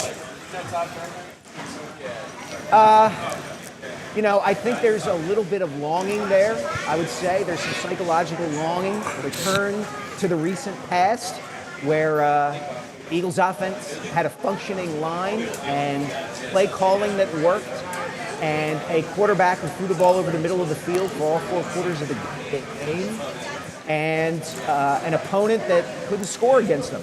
And, I don't know that we're going to get those conditions this year, cuz. So you're saying this is a protective kind of situation? Yeah, I think you're clinging to the past a little bit. Okay. Oh, I think the very fact, Anthony, I think what Mike said's right on the money, but it also shows the fact that when you started the dream, it was only 10-6 at the half, and that showed the real understanding of what was going on. You didn't have a dream where it was 31-27 at the half. No, it was 10-6. Right. If he was going to become the MVP, it was going to have to be 10-6 at the half. Yeah, and let me ask you a question, cuz. Was the 10 because, Zach Bond had returned an interception for a touchdown? Yes. I don't know. I don't know how they got the 10. I just remember being frustrated that I couldn't see because this woman was in front of the monitor. He doesn't know if they scored more than 10 either. It could have just been 10 that got him there. You're looking at this the wrong way. The way the Eagles' offense has played lately, you were fortunate that this woman was standing in front of the television. Yes, yeah. Oh, my God. I think that's the real key to the dream, what the woman in the dream symbolizes. I don't know. Yeah, I'm not sure of. Yeah. All right. Before we get, because I want to ask both you guys about what you just said, about whether or not this is a death knell, what we're seeing, all right? It cannot be fixed. Before, I just want to, first of all, thank everybody here at Reading Terminal Market. We love this place. This year's broadcast, powered by Xfinity. I tell you about Xfinity all the time. I love it. I'm a sports junkie, so I'm always watching games. I got my Xfinity set up. I've always had it. I'm a huge fan of it. So I want to thank all of our friends from Xfinity for powering this remote. We appreciate it. And Friday, after our remote at Chickies and Pete's, powered by Xfinity, we will be back. I'll be back home and watching the Eagles on my Xfinity. Is what we're seeing fixable? And that's the question. Can you fix this thing?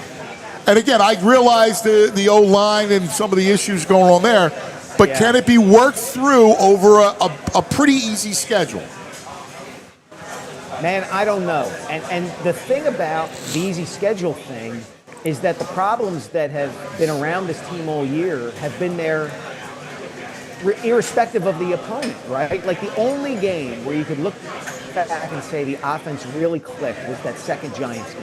And the Giants are so bad that they barely qualify as an NFL team at this point. So that's the issue to me. Like I don't, if there were even a glimmer of hope that this team could sustain a consistently successful offense over the course of a full game, I would feel differently. But as you said, Cuz, the offensive line is beat up and the scheme is not good enough. You've got this kind of tension bubbling within the offense, whether it's AJ and Devontae, Jalen, whatever, questions about the Tulo, who else on the staff is going to take over play calling. And like, you tell me where the change is coming, and I'll listen, but I don't see where it's coming. You know what jumped out? I'll tell you what jumped out to me, Anthony, kind of looking back, and I've got some stuff comparing one to the other, is to speak to the schizophrenia we've talked about. Remember last year we were just coming out of the funk that the Eagles couldn't have that they couldn't get started?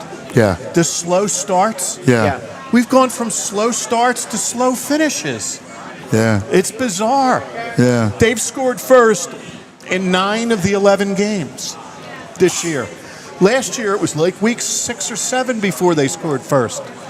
It's unbelievable. And, you know, if you compare, the numbers really jump out when you get down to the running game, you know. And, you know, I'm looking at a little bit of it here that, like, Saquon's down 708 yards from where he was after 11 games. 708 yards. And, Anthony, you've been harping on it. Hurts is running 4 less times per game. I mean, I don't understand why he's not more involved. Like, we saw it in the first half last week against the Cowboys, and it worked. Right? Yeah. Like, it works. He's got to be involved, Mike. And look at the numbers that Andrew had thrown up some great numbers there. That the stuff. This is after 11 weeks. The passing's pretty similar, but the rushing's down from 21-27 to 12-15. And you know, the passing's similar. The total offense is down close to 1,000 yards. Yeah. And you know, you talk about the Saquon. We're crazy. You've dissected so well, Anthony, that inside zone running.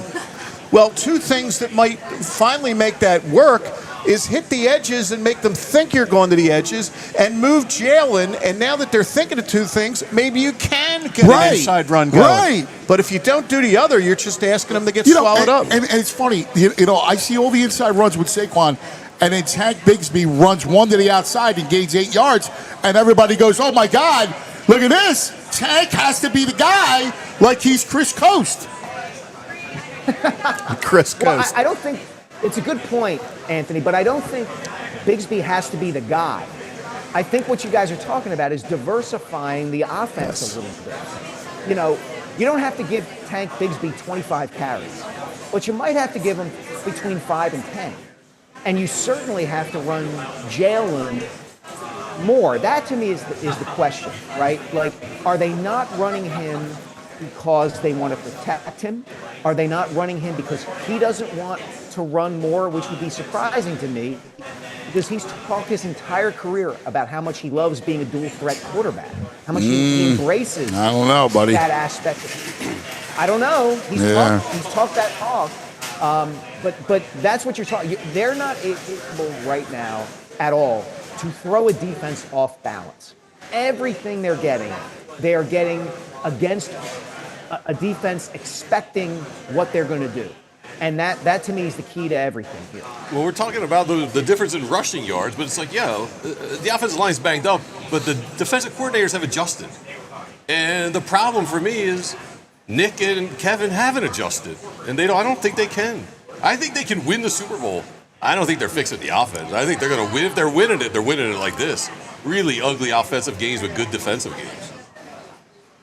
Well, yeah, I'm with VG there. I'm with VG. They can Baltimore Ravens this thing, 2,000 Baltimore Ravens this thing, maybe.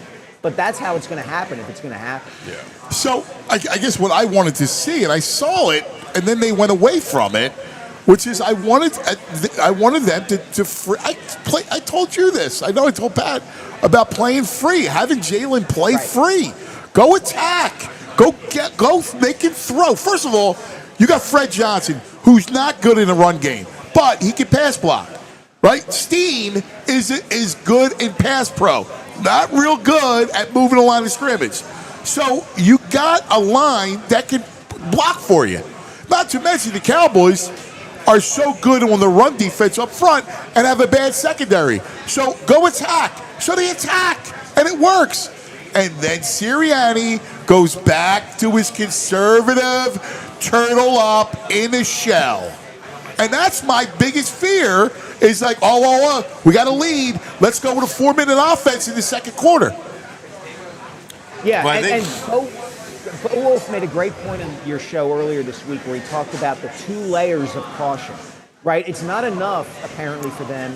They have drilled into Jalen, don't make mistakes, don't turn the ball over. Be careful with the football.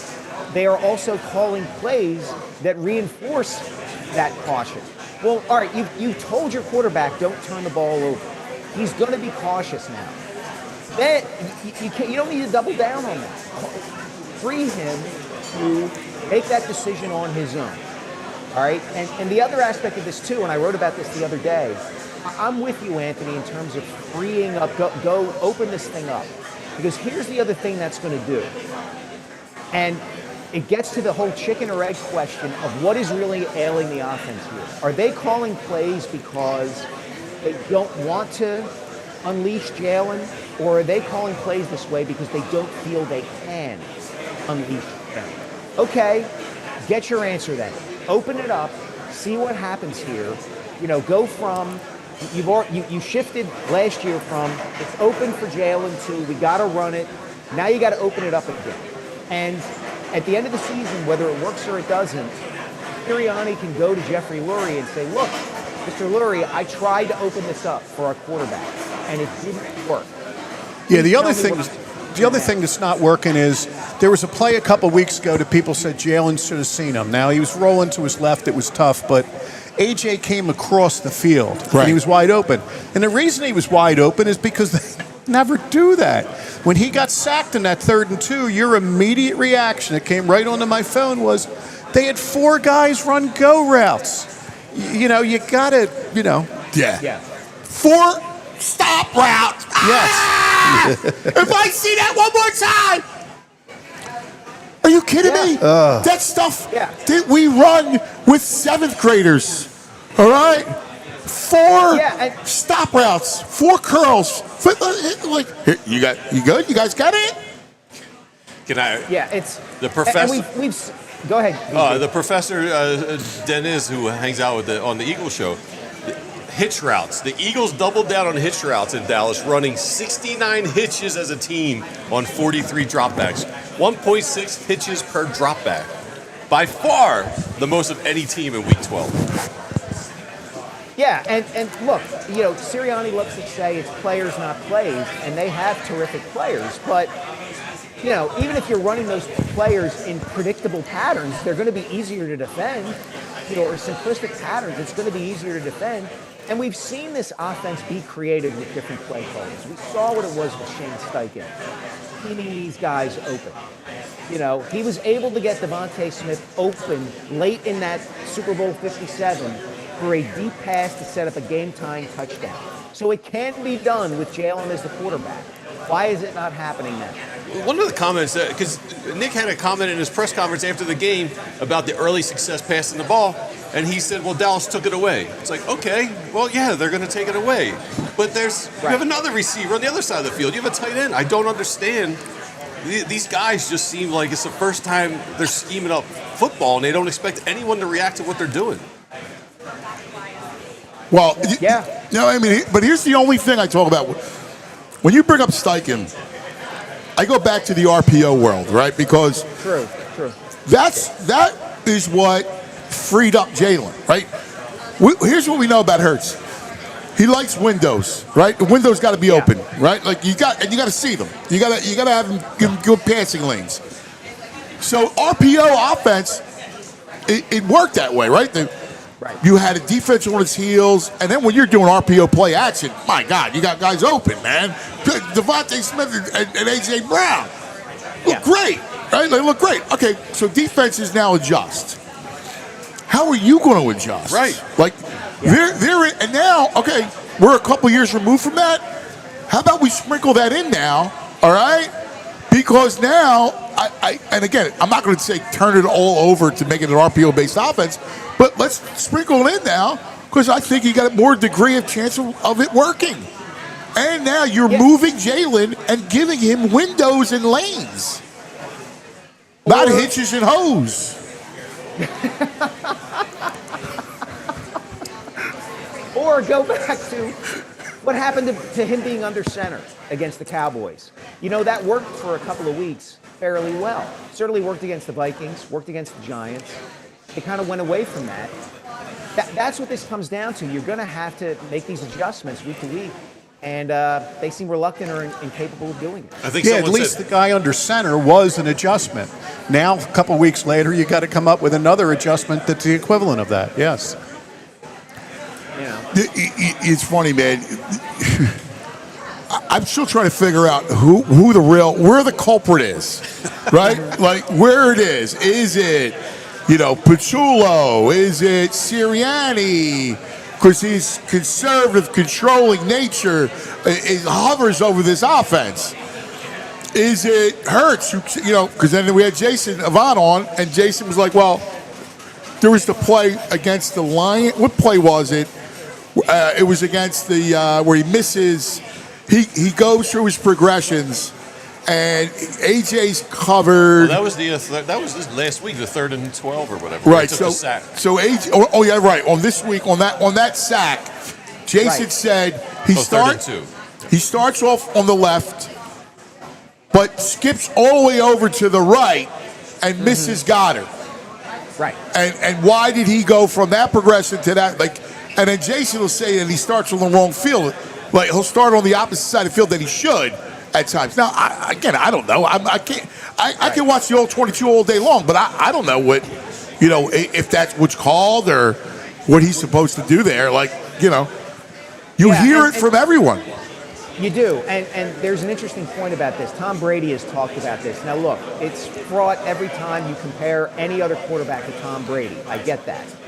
But Brady has talked about that the thing that allowed him to kind of master those kinds of situations was being able to recognize as he came to the line of scrimmage and guessed on the defense he was going to see, which routes he could eliminate right off the bat, right? Like, he may have 4 options technically on a given play, but he might guess or sense based on the situation and what the defense has been showing him all game. Here's what they're likely to do. And assuming they do that, these 2 routes are not going to be available to me. So I'm writing them off right off the bat. Right.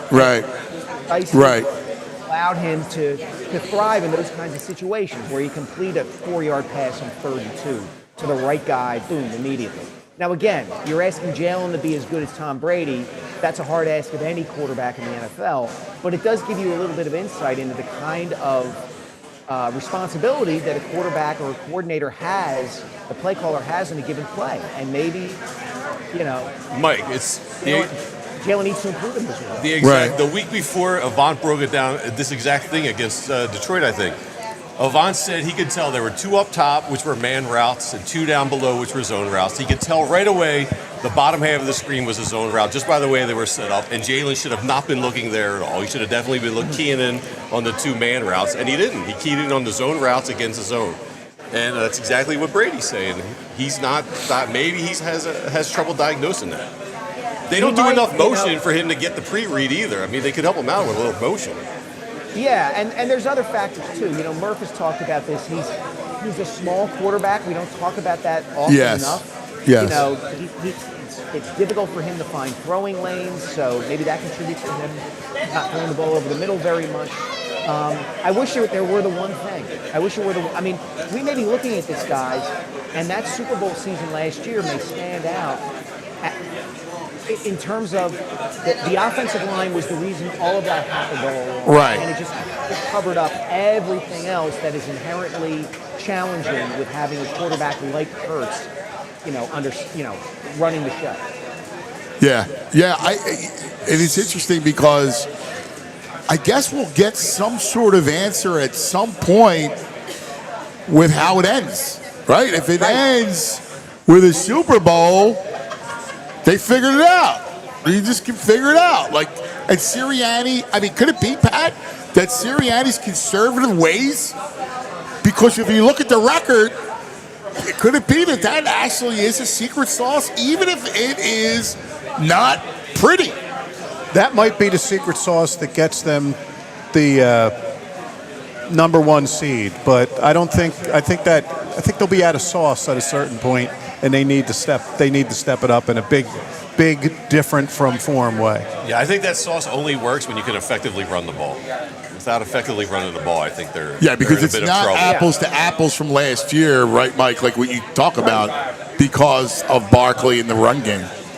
Yeah, go back to the Super Bowl, right? Like, they can hold that up all they want as an example of when we call on Jalen to win the game. Right. But it's a different ball game when the opposing defense has basically geared itself to stop the best running game in the sport and the best running back in the sport, and is conceding to the quarterback, we will let you throw. Go ahead and try to beat us. That's not the situation now. They don't have to sell out to stop Saquon in the running game. They don't. They can do what they think they need to do, but they can hedge their bets because the line isn't as good and Saquon hasn't been quite as good. So here we are. Yeah. And it's weird because they're going to get easier matchups, and you go, hey, is that fool's gold, or did they were able to fix it and gain confidence? Like that'll be something. Yeah, look, this is going to totally come down to matchups in the postseason. It absolutely is. Like, let's be very frank here, guys. As dominant as they were in the NFC Championship, for instance, they caught a break that they were playing the Commanders at home and not the Lions in Detroit. I agree. They did. You're right. You're 100% right. Hey, Mikey, great stuff, man. We love you. What's new with the book? Listen. We're going to be selling this book right here at Reading Terminal Market. You know that. That I will be there. Yes. All right? We're going to be selling it. That'll catch a trade for Pat. Yeah, I feel very confident he will be here for that. Yes. Hey, look, first of all, train fare, you can't trust SEPTA these days. The regional rail, I might get on that train, and who knows where I'm going to end up, right? Yeah, don't give your years away. I took my senior citizen card. I came for free. I got to admit that. Nice. You have miles to go before you sleep. This is true. No, the book's coming along great. A quick story. I just wrote this scene up. John Avildsen, the director of Rocky, and Stallone clashed frequently over the direction of the film. Like, Avildsen wanted the ending of the fight to be a mystery. And Stallone's like, no, like they have to know, the audience has to know that Rocky won. Yes. So they clashed over some other things. So one night, Avildsen and the editors are sitting in the editing room, smoking some dope, relaxing after a long day of work. And they get a phone call from the front gate of the MGM lot. Mr. Stallone is here and he wants to see the film as it is now. And Avildsen starts to gather all his things up to leave because he doesn't want to have to deal with Stallone. And Stallone meets him at the door of the editing room. They start to argue back and forth. And Stallone picks him up and puts him back down in the editing room and says, "Yo, John, I want to see the film." Oh, That's awesome. That's great. What a great story, man. Yeah, there was a lot more pot smoking in the making of this film than people understand. Wow, that's awesome, Why it's man. so good. That's fantastic. No, it's good because it's Stallone. Hollywood would have ruined it.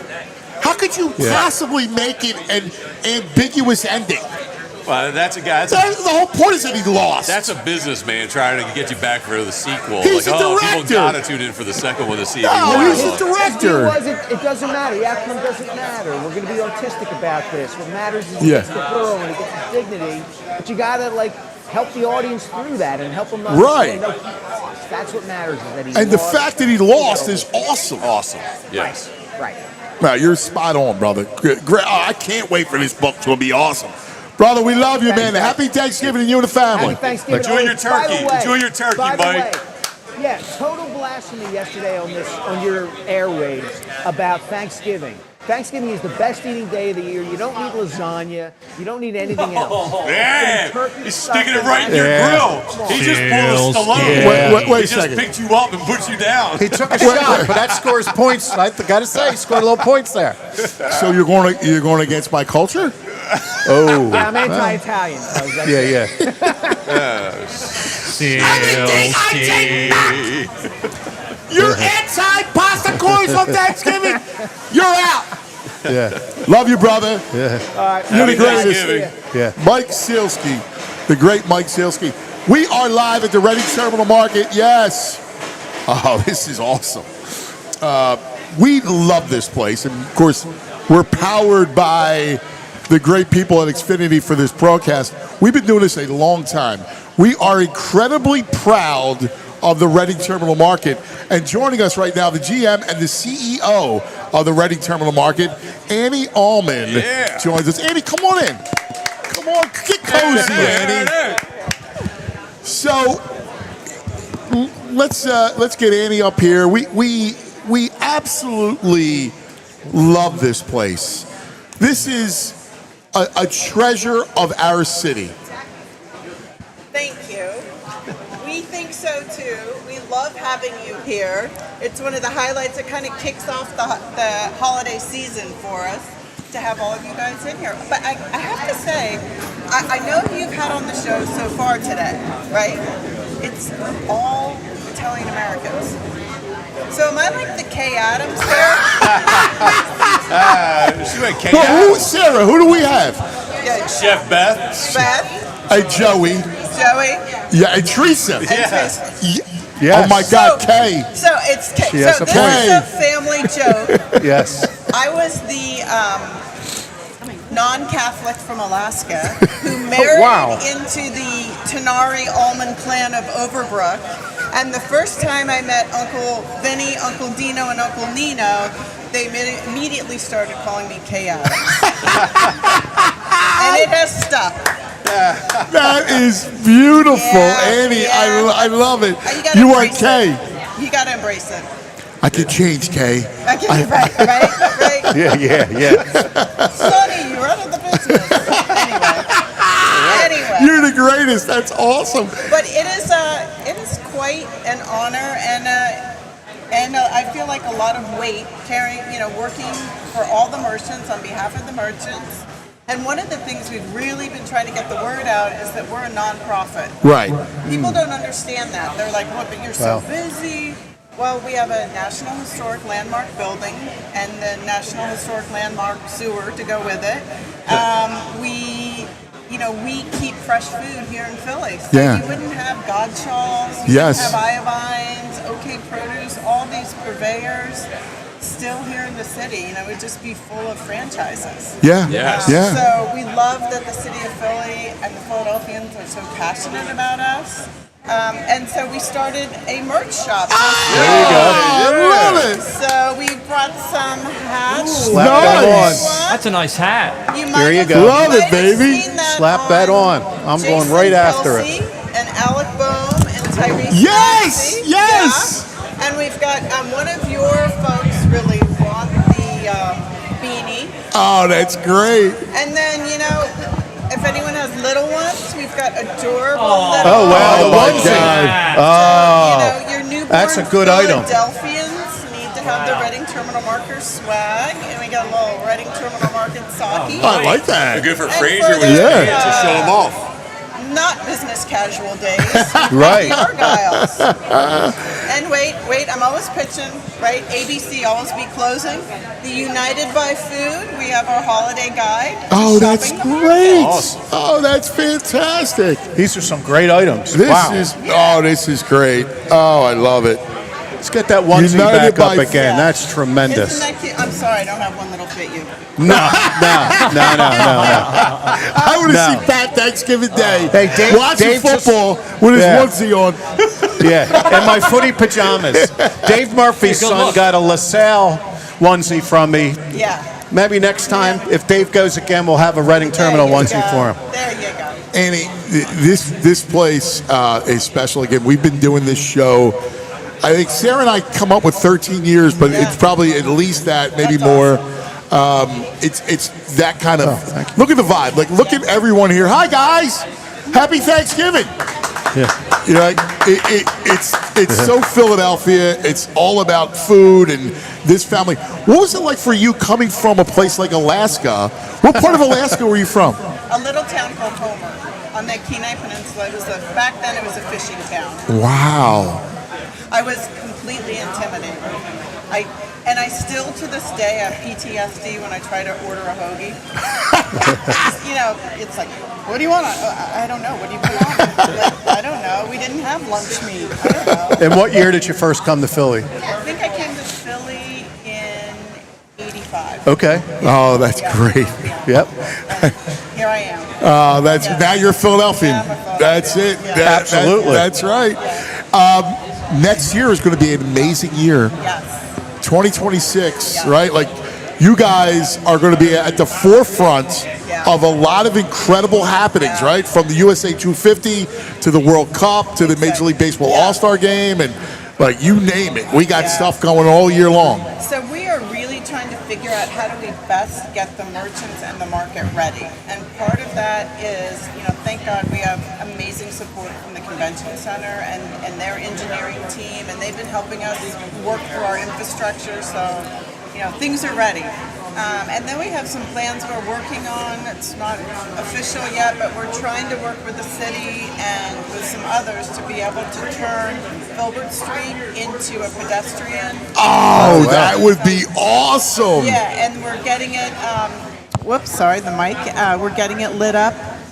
Hopefully by June or early June before the first World Cup. So Oh, wow. That's what we hope to get that done. We're working on that. I love Filbert Street as a yeah. pedestrian-only street. Pat, Nice. that'll work. That will work. And I'll tell you what, every concierge at every packed hotel around here, when somebody comes down and says, what do I need to see today? They're gonna be ingrained saying the Reading Terminal Market. Yeah. And we got a little taste of it last summer with the Club World Cup. Yeah. And wow, we think Philly fans are crazy.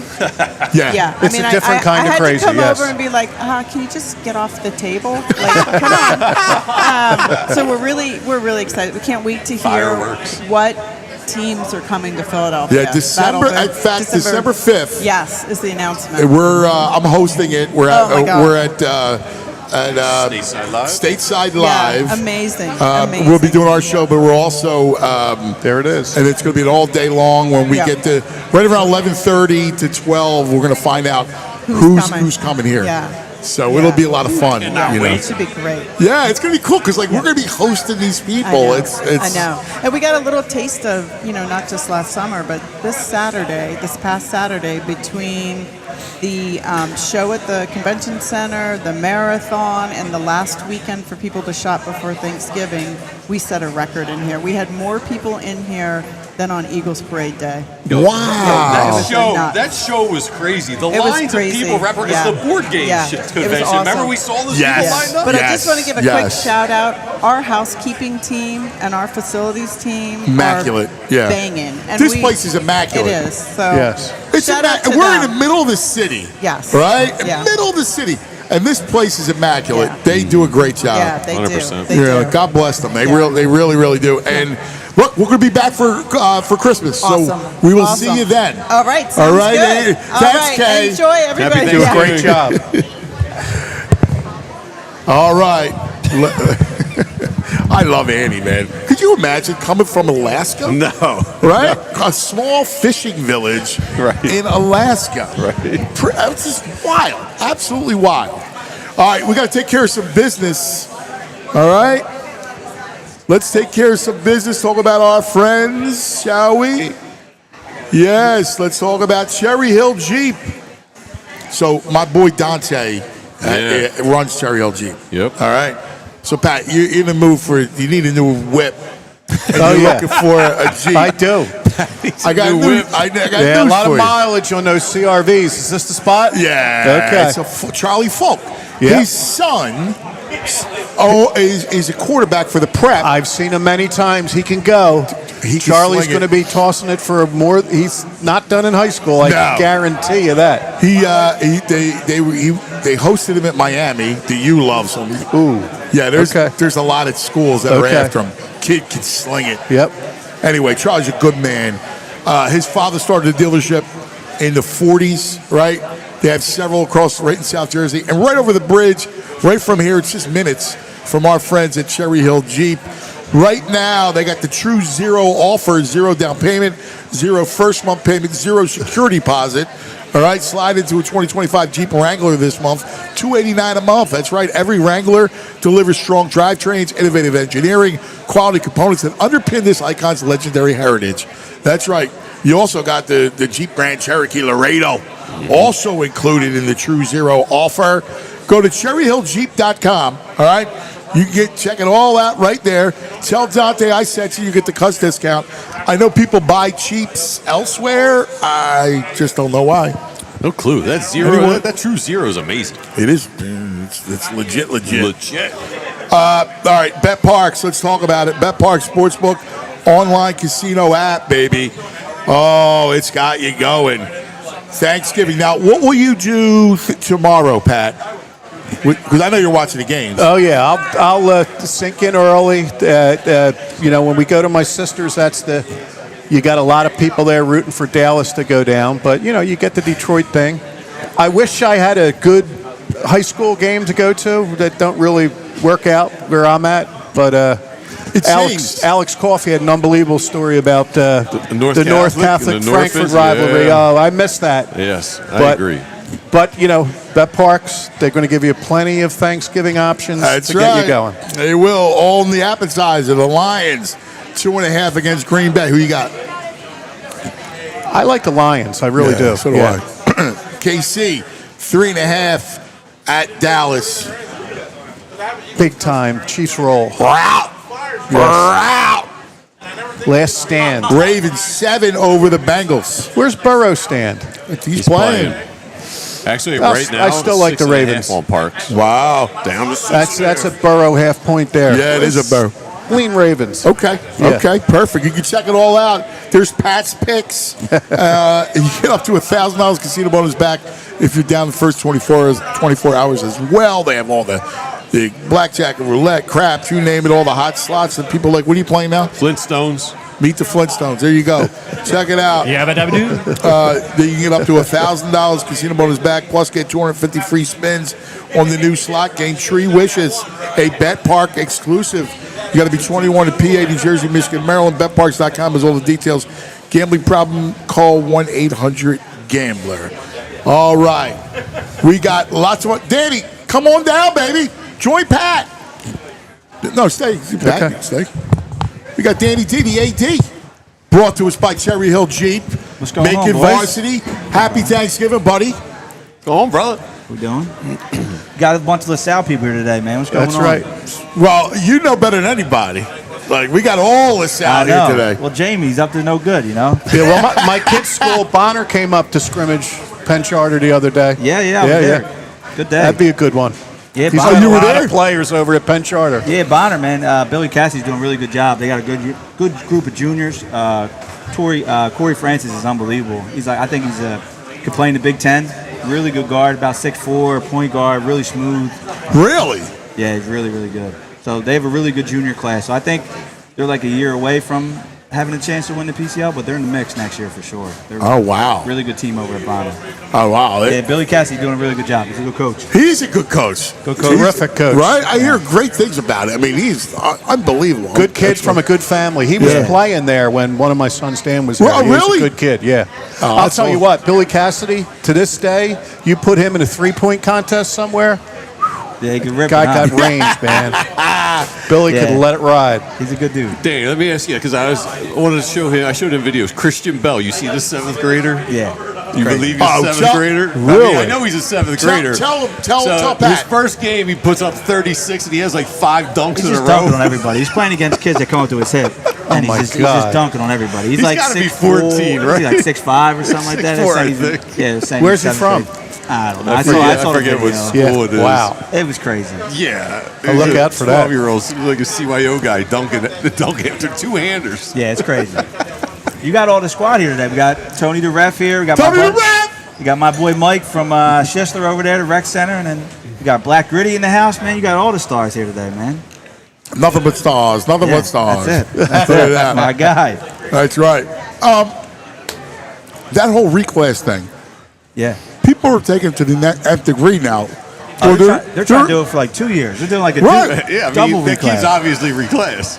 Yes, I would assume so. I At don't what know. point does that change things, like in the eyes, or does it matter?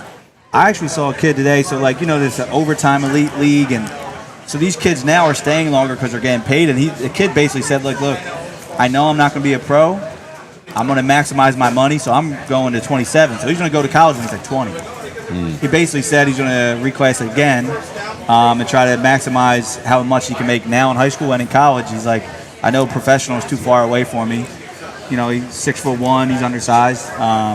He's still going to chase his dream, but he's like, I'm going to go get money, man. He's getting this close to being able to drink legally while in high school when you do that. It's crazy. But let me ask you a question, because I don't blame the kid.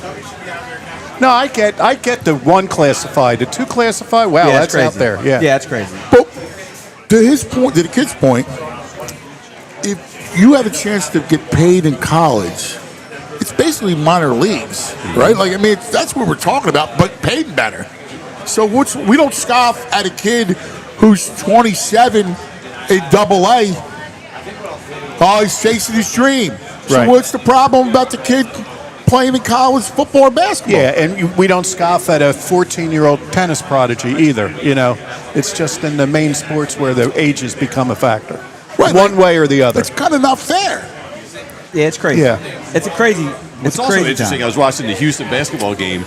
They had a guy, he played his freshman year and then willingly redshirted his sophomore year because he's getting paid. Like, Yeah. people are way more cool with just being redshirted for a year, hanging out, getting paid, practicing basketball. The red shirt thing's going to go away, though. They're just going to say you have like 5 or 6 years to finish college. They're just going to say, They're going to give you a finite number. They're No gonna give matter you- I think they're you just gonna- play or you don't play. yeah, you're going to say, all right, you got 5 years to finish. Right. Yeah. Take the red shirt away. You play, you get 5. You can play up to 5 In now. all sports, you think we're done with 26-year-old quarterbacks? Yeah, I think when they get there, I mean, who knows? That's always kind of like a loophole where they, When's You the, know- when's the clock start? yeah, when it starts. You But go I- to JUCO for a couple years. Yeah. That's the rumbling. They're just going to do 5 years. So, like, you don't have to worry about burning a red shirt if you play like 3 or 4 games. Because that happened. Like, Kyle McCord, he played 4 games his freshman year, took the last snap, it was meaningless, and it kind of burned his first year. He didn't appeal it, but he could have made millions if he wanted. If it was definitely, if he could have appealed his last year, but if he didn't, he would have made millions. So let me ask you basketball guys, because you guys are great basketball men. I turned the Sixers on last night. All right, I get home from football practice, and listen, I get it. George's not playing and Beat's not playing. All right, VJ's out. That league can be just embarrassing at times. That was a process lineup last night. Yes. But you still got Maxey, you still got Grimes, right? Like you still got there was McCain playing, but whatever. In Orlando, it sucked. They had that beef and Suggs gets tossed and the whole thing. But like Anthony Black scores whatever he had 27 in the first half. Yeah, he was toying with them. Yeah. All right. Here's my problem: is I'm watching Nurse sit back in a zone in the NBA, Like, what's the, like, I get you're small. Why would you sit back in a zone and just get drilled? They gave up 86 points. 86 points in the first half. What do you think? He was coaching St. Margaret's? Yeah. Playing that Yeah, zone? I think you're supposed. Hey, St. Margaret's goes and gets them. That's what he needed to do. Anthony B, go out there and get them. Get them. No matter who they are, if you don't have your best people, you got some young guys with legs, go get people. Get after it. You're right, Anthony. I mean, the zone, you play zone against guys who can't shoot. This is the NBA. Well, that's my point. It's like, why are you playing a zone against that team? Yeah. Did he get out of the bag? Yeah, and I'm also really upset that they're really struggling with the NBA Cup again this year. You know, I mean, I was really hoping this was going to be their year with the NBA Cup. Oh, God. Let's retire that right now. Like, and that's my point, guys. It's like, this people paid to see that game. They mailed that Exactly, in. Anthony. That's the point. They mailed That's it the point. Yes. They paid. It was over before it started last night. It was a disgrace. Listen, the Magic, and they're without, what's his name's out? He's been hurt. Banchero, their best. Right? Yeah. Right? So, it's not like, they should have lost. The line was 2. All right? Right. So it's not like, it's like, oh, man, they're going to lose by 30, and this is what it is.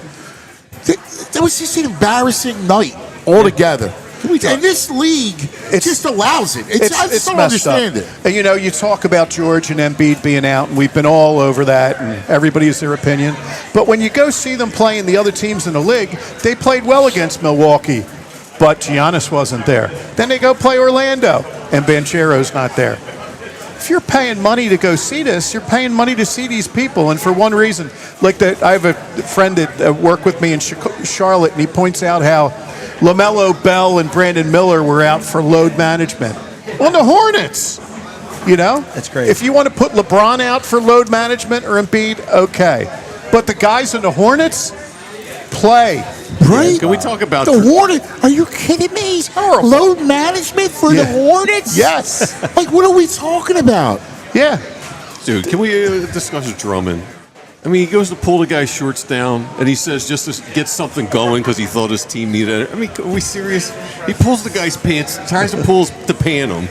The guy gets an attitude, and he drops back like the leprechaun of Notre Dame, like 1950s. Put him up, put him up. And the guy's looking at him like, are you serious with this? Like, what's going on? That was embarrassing as well. I'm sorry. It was a terrible It's just performance. Bush League. We got to get healthy. We have no depth. We got a bunch of, if our guys aren't healthy, we're in trouble. I feel bad about Maxey, right? Like, I'm watching. Like, I love Tyrese Maxey. I love that kid.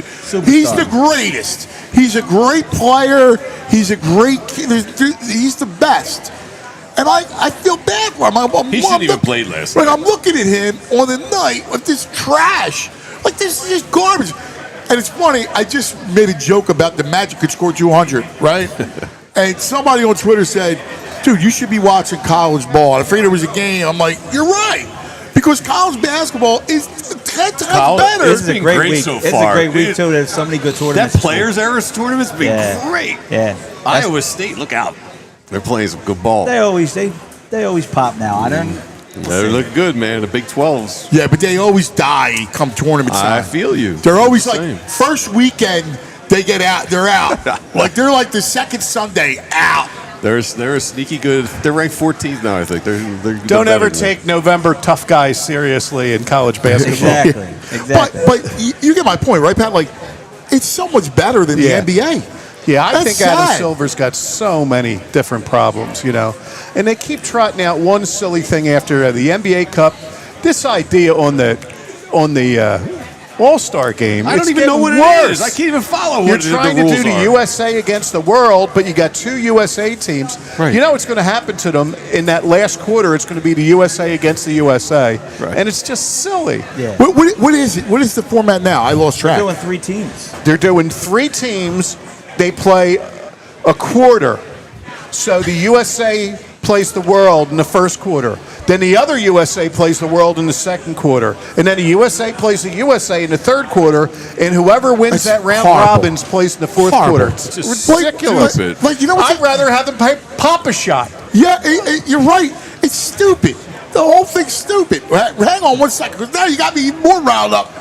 It's overtime, OT, here at Reading Terminal Market. Make sure you do us a favor.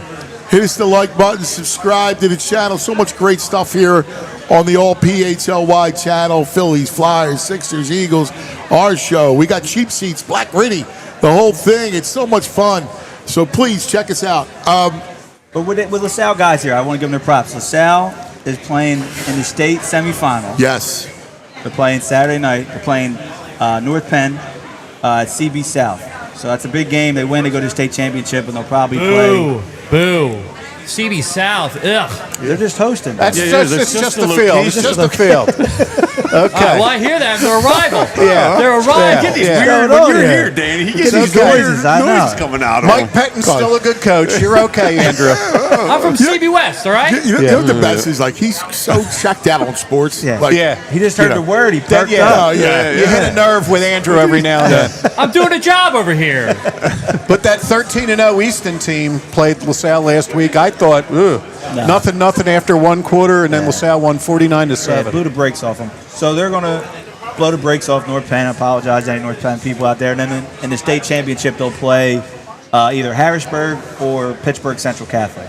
Okay. Ooh. Wow, that's now they're gonna roll, right? Like, they'll be double-digit favorite. I always worry about LaSalle. LaSalle with weather and wind. Why? It's You a big guys passing offense. Yeah, he's got St. Joseph's. They can do it both ways. He runs a sophisticated but offense. it's very sophisticated. It's a lot of, when he what does a lot Gordon of runs. quick hitters, though. He gets it out quick. They have a lead quarterback. Yeah. But true, if it is really windy, they do rely heavy on the pass game. But I think they roll. How's my boy Joey O? Dominating. Yeah, he's doing his thing. I love that kid. Yeah, so he's going to Notre Dame in January. So he's going to go early. So he'll be there for spring ball. So they're paying him like he's going to play.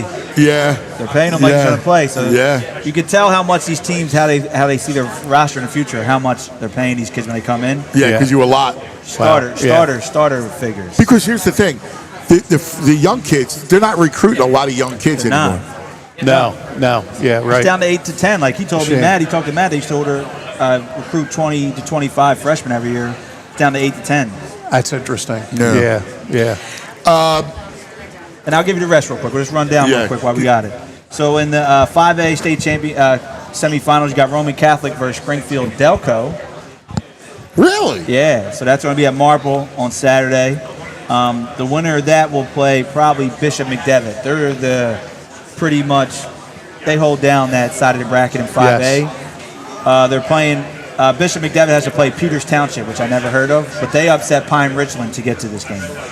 So that's out west of 5A. Is Roman, is that like a home game in Marble? Is that in Delco? Yeah, so the way it works is it's supposed to be a neutral site halfway, but you need sites that are usable. District 12 does not have, which is Philadelphia, does not have a lot of sites that check the boxes to host these games. It's like a number of seats, technology you have to have. So District 12 is working to raise money to help set up these facilities so better. Roman's getting a little shafted there. They got to go in but look, man, they're going to handle business. I got faith in Rick Preet and the boys. 4A. So O'Hara's still alive. They're in the state semifinals in 4A. They're playing Southern Lehigh on Friday night. And then in 2A, Lansdale's still alive, and they're playing Southern Columbia, who is a power in 2A. Oh, they really are. So we'll see. We got 4 or 5 local teams to Philadelphia. And even in 1A, isn't there a new school called Belmont Charter that's a 1 or 12? Yeah. Newman Goretti. Newman It lost would have been my second dream. You had your dream about the Super Bowl. I would have my dream that they would win in 1A, 2A, 3A, 4A, 5A, 6A, and then wake up and tell the PIAA we're out. Yeah. Well, I don't know if you listened. I told them in basketball now, the long game PIAA played of making everyone go up when you win. Everyone's going to be in 6A pretty much in the next classification. Oh, wow. Yeah. They're snaking us. Everyone's going to be up. Hey, who in the city, if I'm looking for basketball, is there one team I got to check out? So I'll have to give you my piece. The PCL is, the king of the crop still. Newman is really, really good. They bring everybody back. They added a couple kids who can really play at a high level. Roman's right there. Judge, very formidable. Wood, very formidable on PCL. Imhotep loaded. They're Imhotep's back. loaded. They're back in the public league, and then in Interac, I would say Malvern, Haverford, PC are the boys' top 3 teams. A lot of Division I talent. The senior class doesn't have like the superstar. It's more the sophomore class is really loaded with the top 100 players locally, but there's still a lot of Division I players in that senior class. The highest ranked kid is probably at Roman. Sammy Jackson's a top 100 kid. Mark's son. Oh, right. Better than the older brother? Yes, because he's like a 6'7", 6'6" shooter though. Yeah. So Sharif was 6'6", 6'7", played in the paint, little undersized. You go to Lafayette? Yeah, he's starting for them. Okay. Playing well, but Sammy's a dude, and he's going to VCU. Phil Martelli Jr. and the staff out there. They're going to be good. They're going to build something special. They're going to be good. Yeah, they're building. They got money, man. NIL money at VCU. How they doing so far? They're like 3-2. Yeah, they played stumbled a out the decent gate. schedule. They played a strong schedule. They probably a couple games they thought they should have won, but a lot of new pieces, new coaching staff, meshing together. I think they'll be very formidable. Come January, February. I mean, I still think they're top 2 teams in the A10. Yes. So, good chance of making the tournament and dancing. Oh, that's great. That's great. We got the championship game Saturday, Pat. Okay. Yeah. Okay. We play. Let's hear we it. play Medford. Okay. At Lenape High School. Okay. Yeah. You got people out there scouting, see what Medford's got. Okay. All right. We played them earlier. Film session. Okay. We lost. We lost to them early. Was it 20-6? That's okay. But That's we had okay. lost. We beat Mount Laurel. We had lost to them earlier. We lost to them like 34-6, and we rolled. Oh, we didn't roll. It was a good game. We were up big, 18-0, and we wound up winning 26-24. Yeah, well, I'll tell you what. If they come out against you with 5 defensive tackles, that staff over there, you'll dissect that in no time. It's like Coach Fran's got it covered, man. Yes. Looks like you guys are you're peaking at the right time, man. Let's get this championship. What time? Saturday? What time is that? That's at 2:00 at Lenape. It's close to my mom's house. I'll drop the dogs off and maybe head over. What kind of year does St. Augustine Prep have? Not good. Not good. Okay. Thanks for bringing that up. Not good. Okay. JV was good. Varsity, not good. Okay. Yeah, it was kind of there's a lot of rumbling. Rumbling. Okay. Yeah, nobody's really happy, but listen, you have it down here. You come back, they'll be all right. They got a couple good kids. They got a couple really good kids, so we'll see. I told Massimo, you won a basketball championship in yes, he did. March. Now you get a chance to win a football championship same calendar year. I go, dude, that's a big deal. It is. Let's lock in. Let's lock in. Let's go. That's all. Did you kick them off the video games this week? The late night video games? Dude, yes, I did. Good. I said to him. Took the door off the hinges. We had practice last night, pouring rain. Let's go. Okay. Pouring rain. I'm going to send motivational videos the next couple of days. We got to get him going. We got to get him fired up.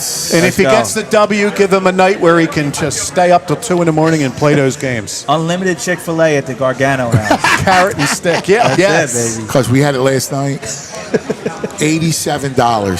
Oh, God. $87 at What are you Chick-fil-A. feeding over there? They just the prices and stuff is crazy. Now my mother-in-law was there too. She had, but she's an old lady, older lady. Like she had one chicken sandwich. The boys put it down. Yeah, they want shakes. I was going to say they're closing it with the shake. They're getting the double drinks. Double shake, double fries. Wow. Double shit. They get 2. They eat 2. It's ridiculous. Oh man, it's ridiculous. What's the matter? I guess we got to get out of here pretty soon. Yeah, we got 7 minutes and we got to go. That's how it works. Let's say hello to Tony the ref. Yeah. Just come on. He's good. Come on, just say, look, we got to introduce him. So just say, there he is, Tony the ref. You would love Pat. I won Tony. Pull it down there. Pull that thing down. No, the mic there. There you go. There you go, buddy. Okay. We say Tony the ref. How you doing, Thanksgiving, fellas? buddy. Happy Thanksgiving. Pat, it's a pleasure to meet you. I look forward to your segment each week. Thank you. So, We've been at it a long time, buddy. Yeah. How about it? We've been at this Reading tournament. You always came by the Reading Oh, tournament. yeah. We go back out 22, 23 years. Yes. So And we've been doing this show for a long time. Almost the same time. Yeah, man. So it's great to have you, brother. Good to have you. That's it. Look at that Eagles. That's a nice Eagles pull. I'll tell you what type of ref Tony is. This is next level refing. So, do you work? Have you been at his games? I've seen him. I've seen him work. He's got some nice. He's got good mechanics. He's got the mechanics are down nice. You should see him give a charge, man. Oh yeah. Let me see it. Come on, do it for the people. They want to see it, dude, Tony. You want the men's charge or you want the women's charge? I want the men's charge. Oh yeah, men's. Whoa! That was awesome, man. But listen, he has a game on Friday at 3:00. He didn't give it back. 3:30. He didn't give it back. I said that's a dedicated official right there. I would have gave that back so quick. Yeah, during the Eagles.